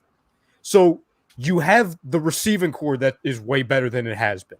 Dallas Goedert, they view him as a big money guy. He's going to get big money apparently. Miles Sanders, that is a multi-dueled weapon. He needs to play like it. You have Kerryon Johnson. You have a good offensive line. Yep. It's not like you're on the freaking Texans roster. You're not on the Jets roster. If you are anything close to what you should be on paper, you should be around 32 to 35 touchdowns combined. Mm-hmm. And like I said, if he does that and you do what you've seen that's pretty much been par for the course for the defensive line, right? The offensive line stays healthy in comparison to last year. Linebackers do their job, and the cornerbacks, you patch up that secondary position. I'm sorry, that's a competitive team. I'm not saying we're winning anything. I'm not saying we're winning playoff games, but in comparison to last year when you were a 4.5 win team, it was god-awful. I don't think it should be replicating that. There also wasn't a guy healthy on offense. Right. You know, not saying you didn't say that. You know, I just think if this team can stay fairly healthy for the most part, this team has a chance to win this division. I was on the record saying I think they do win the division because of how this division goes. Yep. Sometimes, and they're like a sleeper because if Hurts can play and make throws outside of the pocket, which we already know we think he can do, you know what I mean? Then if he can get better inside it, I mean, he's a weapon. He is a weapon. He is a weapon. Throw enough, right? Yeah. Can he throw enough? And I think there's still room to improve on with Jalen. And I know one of his biggest flaws is his accuracy. Like, he can't make the throws. It's just getting them in the right place. And I mentioned a couple weeks ago where, this team, you know, you might consider this a rebuild. It's still possible to rebuild and win this division. So we are going to be competitive, and surprisingly with the division as is, I mean, hey, anything is possible. Ken said he had 9 TDs in 4 games. So, I mean, yeah, I think he had, what did he have, Frank? 4 passing and then the rest rushing, I believe. Let me pull those. Or I might have gotten that flipped. Jalen Hurts. Yeah, so Greg plays like shit. We do have a ton of wide receivers, all improved. We have the luxury of having young guys. Yeah. We had 6 passing, 3 rushing. Okay, thank you. By the way, I don't know if you guys saw Ethan's comment. We should absolutely do that. Yes. Whenever, I mean, we can't wake him up because he doesn't wake up. So no. So if he does wake up, we'll be happy to do that. I mean, maybe he gets used correctly, Priz, but I mean, I think the people that have said he doesn't get used correctly use that as a cop-out for a guy who showed me and I watched feel like quit on plays. So that's not used correctly. That's quitting on the football field. So I can't. I hate that narrative. Was he used perfectly? I'm not telling you he fucking was or wasn't. I'm telling you it looked like he quit at times on me. So when you quit at times and then you attack me as a fan base, right, you're going to get smoked. So just go play hard. You're a first-round pick. Play hard. He is literally, again, he can change. He can change very quickly, okay? But in his rookie year, he was the definition of all bark, no bite. And that's not good for a guy where from day one, a good chunk of us said was a reach pick. You know what I'm saying? It's not like you're a Devon A. Smith to where you're a big hot shot. You're from friggin' what, TCU? Is that where he's from? Where's TCU? Yeah. TCU? Mm-hmm. Like hot, you know what I'm saying? Like you're not Alabama, you're not Heisman. Right.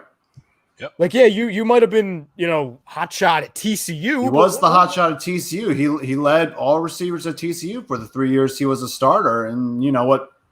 He could have had better stats, if there was consistent quarterback play. And that was his issue at TCU. It's like, you know what it is, Tom? And you know very well because he was the product of a lot of Crumb of the Days at the time and Crumb of the Weeks. It's like if he got a rule book for like all of the cardinal sins to not do as an athlete in Philadelphia. He literally did it. Yeah. Like it's like he did painting houses for dummies, like all those things. It's like pissing Philly fans off for dummies, and he went page by page. Absolutely did. Absolutely did. And Miles was another one who was a lot of bark and no bite too. Yeah. Yeah, Dad, whenever they give us fucking access, sure, we'll do them. I don't know if they want that. I might get knocked out. I saying, yeah, it's a great reaction to the regular pick. I appreciate you. I'm still not happy. But I'll deal with it because they went and hit on my guy this year. So I'm Gooch. And hopefully a new coaching staff helps the guy. I mean, I'm not down on him. I mean, sometimes he takes kids a little bit longer. But when you run a bunch of go routes in college about against a bunch of guys who ain't playing in the pros, you need to be able to run every route in the route tree for all my junkies who want to tell me about him not being used correctly. I don't need to use first-round picks that are pimps correctly like some of y'all claimed he was. He just goes and makes fucking plays. Because if you didn't notice, it ain't all about the right play call. Guys, teams know what teams like to do, right? For all my people who watch shit. Teams around the NFL know each other. All right? They know your tendencies. So can I win a one-on-one battle? Can I get open in a zone? Can I win one-on-one on the line? Can I execute the play call? And guess what always executes play calls? Pimps. It's like the great Bobby Knight used to say, I'll give you my playbook. I'll tell you what we're going to run. You still got to stop it. That's why I always talk about and I argue with people. Listen, am I saying he was in the perfect situation last year? No, because nobody was. Nobody on the roster. Nobody on the entire team was. Okay, it was awful, the entire situation. But there are some things you can have the worst coach in the world, okay, worst team in the world. There are still some things you can control. That friggin' Doug Peterson or the wide receivers coach or the offensive coordinator, they're not controlling the fact that you're not jumping up and going for 50-50 balls. You're not running out the friggin' a play when you have a wide open lane, and you, instead of going right or left, you run right into a Saints defender. Or is it a Cardinals defender? Oh, no, wait, it was both. Happened twice, back-to-back weeks.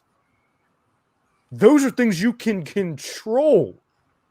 Right. Doug Peterson isn't going to help you run straight or jump high or catch a ball. Right. I tell kids this from day one. Energy and effort. It's it. If I do that, my talent will take over. If I do that, my car ride home's better. If I always say that no matter how this game goes today, if I put it all out there when I cross the line, and I tell my kids, you play, because I got a lot of football players, you play this game like football. All right? You play it tough. You play it physical. You want to do damage to the baseball, etc. You want to go 100 miles an hour, but still be able to slow it down. Well, guess what? It's the same thing at this level. Like you're saying, if you come and deliver and run things out and go hard, then your talent will take over. Yep. And it's a perfect comparison. And you could say this with any sport in this city, any of them, at any level. To the friggin' the Jalen Ragers that want to come at the fans, Miles Sanders to a lesser degree, the Danny Greens as of late. Just because we're critical of you, especially when you don't show up or do what you're supposed to do, forget what you're contractually obligated to do, we're still supporting you. If you don't want that, then you're not going to make it very far in Philadelphia. Philadelphia. This is the National Football League. If you think every fan base ain't critical, this is what I hate, that narrative. Not that you're saying that. The narrative in general. This is the National Football League. There's 32 motherfucking fan bases that are going to get pissed off if guys don't play well and then if guys come at them. So, I mean, it's everybody's diehard in the National Football League. I'm not going to say that many fan bases outside of L.A. because it's new, right? You know what I mean? Because it's new for both their teams. Yeah.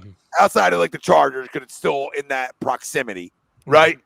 You know, then outside of that, you got 31 teams that are going to smoke you, or 30. Outside, well, 31 because you got to count the Eagles, right? They're going to smoke you. So don't give me it ain't Philly, Jalen. It's everywhere. If you're a first round pick and you're not successful, you don't think you're going to hear some boos? You don't think the media, wherever you play, isn't going to be critical? Tom, you're spot on, because at the end of the day, regardless of this team you're playing for, the city or the sport, it's a privilege to be doing what you're doing. Forget you being the 1%, you're like the 0.5%. Like we've all read it, like the statistics of the athletes who play in high school, then do it in college, then get drafted. It's disgusting. It's disgusting. You're like, and you always think like, oh, okay, we knew the number was small, but damn. So it's like you're the 1% of the 1%. Yeah. And the reason why not only here in Philadelphia we're hard on you, but as sports fans we are, it's because if you don't want to show up and do your job that day, there are millions upon millions of people that will gladly try their hardest, may not replicate what you're doing, but will try the hardest and take the paycheck in 3 seconds. Like, Ralphie, how many times have you said it? What did Lenny say? I'm sorry, go ahead. Oh, I was going to say, Ralphie, what do you always say? Oh, give me $20. I won't commit a false start. Yeah. I'll catch the ball. Give me what Nelson was making his last year here. I'll catch every ball. I'll make a free throw. I'll make a layup. You know what I'm saying? Yeah. It's true. I'll catch a fly ball at center. Yeah, what did Lenny say about, like, sometimes when you do go with pedigree, you get privileged? Yeah. Victims of your own greatness. Victims of your own greatness. Like, your daddy played in the league. Sometimes that works out for you. The talent's there, obviously. But are you a privileged bitch? Or you had to fight for some stuff? And I'm not saying he is. And I'm not saying he didn't fight for anything. You know what I'm saying? I don't know that. I'm just saying there's that side too when you go pedigree, depending on what are they, you know what I mean? Yeah. Mm-hmm. You got dogs who want to fight and guys who don't want to fight. And that's any pick. Well, but you know, I mean, I don't know what else to say about that guy. He's got to come out and play like a first round pick, and that's that. Tom, I'll just tie it in real quick to what we were talking baseball earlier. Like, you see examples of kids that come in, right, and their fathers played, right? They have the pedigree. But then you look flip side to like a Vlad Jr. His father reached the friggin' pinnacle. Vlad Jr. is he always went back home, right? So yes, they're living luxury there, but he still knows like where he came from and what he got out of. I mean, so to that side, yes, there is guys like there's numerous guys who can play, and daddy played, and they're great, and they're dogs, and they'll fight just like any other player. And then there's guys who are just a little too privileged, a little too spoiled, and it comes back to bite him in the ass. And that's not, and that just happens. That's his life. You know what I mean? You have guys who come out of guys who come out of the projects, and they're going to be dogs, and you have other guys who come out of the projects, and they're little babies. Yeah, so they get the money, and they're happy. They're just happy to get the money, and that's it. They'll take their 5-6 years, get the cash, and then they'll bounce. Exactly. So you get all sides of it. Yeah, I mean, a lot of that too is just the natural evolution of the athlete today. You know what I mean? In all sports, you know what I mean? Like you see the starting at the AAU level, right? And then working your way through college and the transfer portal, right? And then coming into pros. And it's just like there's no hatred anymore between the Cowboys and the Eagles players, right? It's just like, oh yeah, we work out together. We're boys. You know, I'm gonna not take a contract for the Eagles and then go sign with the Cowboys. Like that wouldn't have happened, 10, 15 years ago because of the hatred there. Like that's not there anymore. See, I think it's still there. I still think it's there to a point. I'll say this, Greg, as far as how it's changed for athletes, I will say and I could be dead wrong. What I think has changed for some athletes, especially the big ones, is that they get the fame, right? There's a lot more opportunities now with the social medias, the branding. You know what I'm saying? Like you see that all the time to where they get, say it's the number one pick. They get the spotlight. They get the fame. Like, I'll make a perfect example, okay? Tyler Hero, all right? He has that stretch in the bubble where he's like a god, right? He's a celebrity now. What does he do this year? He didn't forget how to play. became a celebrity. He's rapping. He's doing the celebrity boxing. I'll say this. I don't think there's anything wrong with the modern day player. All right. Yeah. I think it's a little bit of a myth. I feel like I've coached every age, and I still believe that toughness is there in kids, right? You got to maybe have to push it out of them a little bit, but I still believe that there's enough toughness that walks around places, okay? In general, even for like, guys coaching 10 first-round draft picks, I still believe that the toughness there. I still believe even at the AAU level that guys want to go beat your ass. I still believe that competitive side's there. I do. I can't knock guys for all seasons in today's world where training's important, where guys train together. Back in the day, guys didn't have the money to go around training with each other, and they didn't do it as much. So you just didn't see it. And two, without social media, you didn't see it. You wouldn't have known if guys trained together. So that doesn't bother me because I still think the want to beat your ass is still there. You know what I mean? I still believe it's there. I still believe they want to win football games. There's enough guys who want to win games, and when they scoot up between the lines, they want to kick your ass, and afterwards they'll give you a hug. And I think that's just the evolution of the player of respecting the other guy more so than in years past of what it takes to get here, but still wanting to take your ass out. And I think if people look at it like that, they'll start to realize that, you know what, it's not as bad as I thought it was. You know what I mean? Guys, yeah, no, that's fair. If you start looking at it with like a glass half full, it's not like, oh, the want to kick your ass isn't there anymore. Yeah, it is. Watch sports. Come on. There's enough that goes back and forth. But at the end of the day, guys do it. There's guys on teams guys hate. You know what I mean? And there's also going to be guys that they play college ball together. You know what I mean? Whatever. And they're still boys. Like I can't knock that. I can't knock that ever. I don't give a fuck who you train with. Lane Johnson go train with Ezekiel Elliott tomorrow. What does that matter? I agree with that. I do agree. Like it doesn't affect me. You guys know. I mean, I want to go win football games. I don't give a shit about the rest. Do whatever you want to do. On Sundays, strap up, be ready to kick somebody's ass. Yeah, I don't think any of us have time to worry about what other people are doing. We play against teams that we're friends with. Yeah, I've had plenty of kids when we played teams where they knew 5 to 8 guys over there. They didn't play like that. Yeah. They say what's up. They say what's up after the game. Come on. I mean, come on. They want to go compete. I'll never take that away from an athlete nowadays. I think that's really something that, because I see it, that it's not real. Guys want to compete. Guys want to win. Guys want to be great.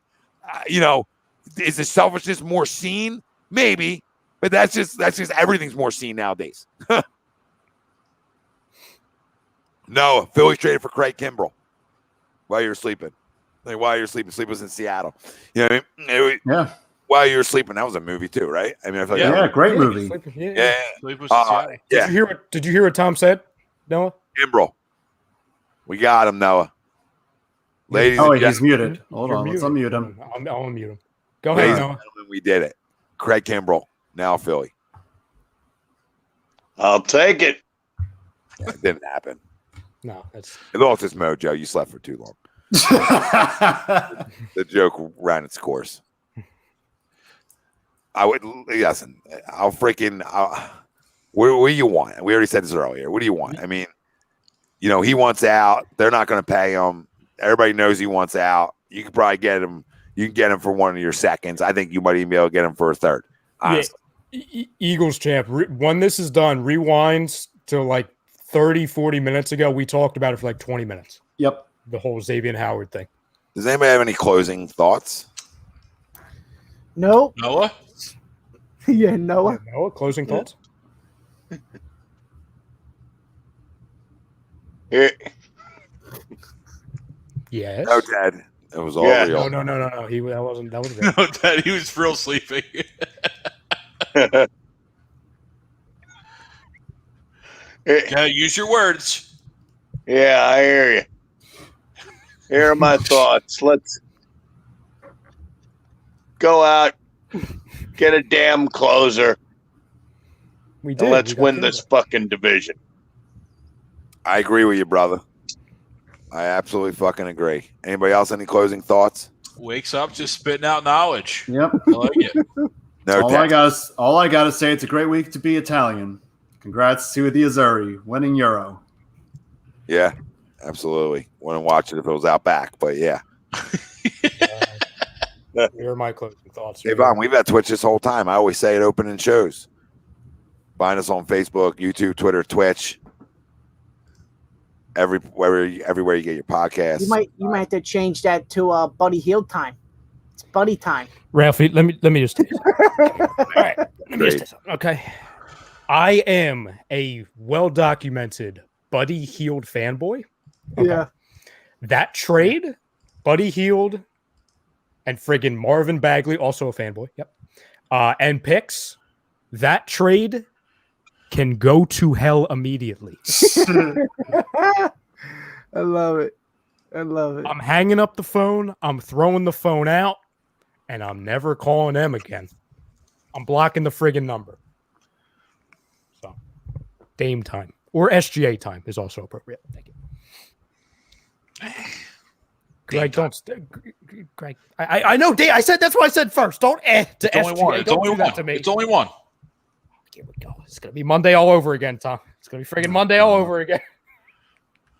Yeah, I can't. I can't do it. I'm Dame or bust. Because it doesn't seem like, you know what I mean? It's not going to be McCollum. That's not even worth it either for him. No. Earl said nope. It's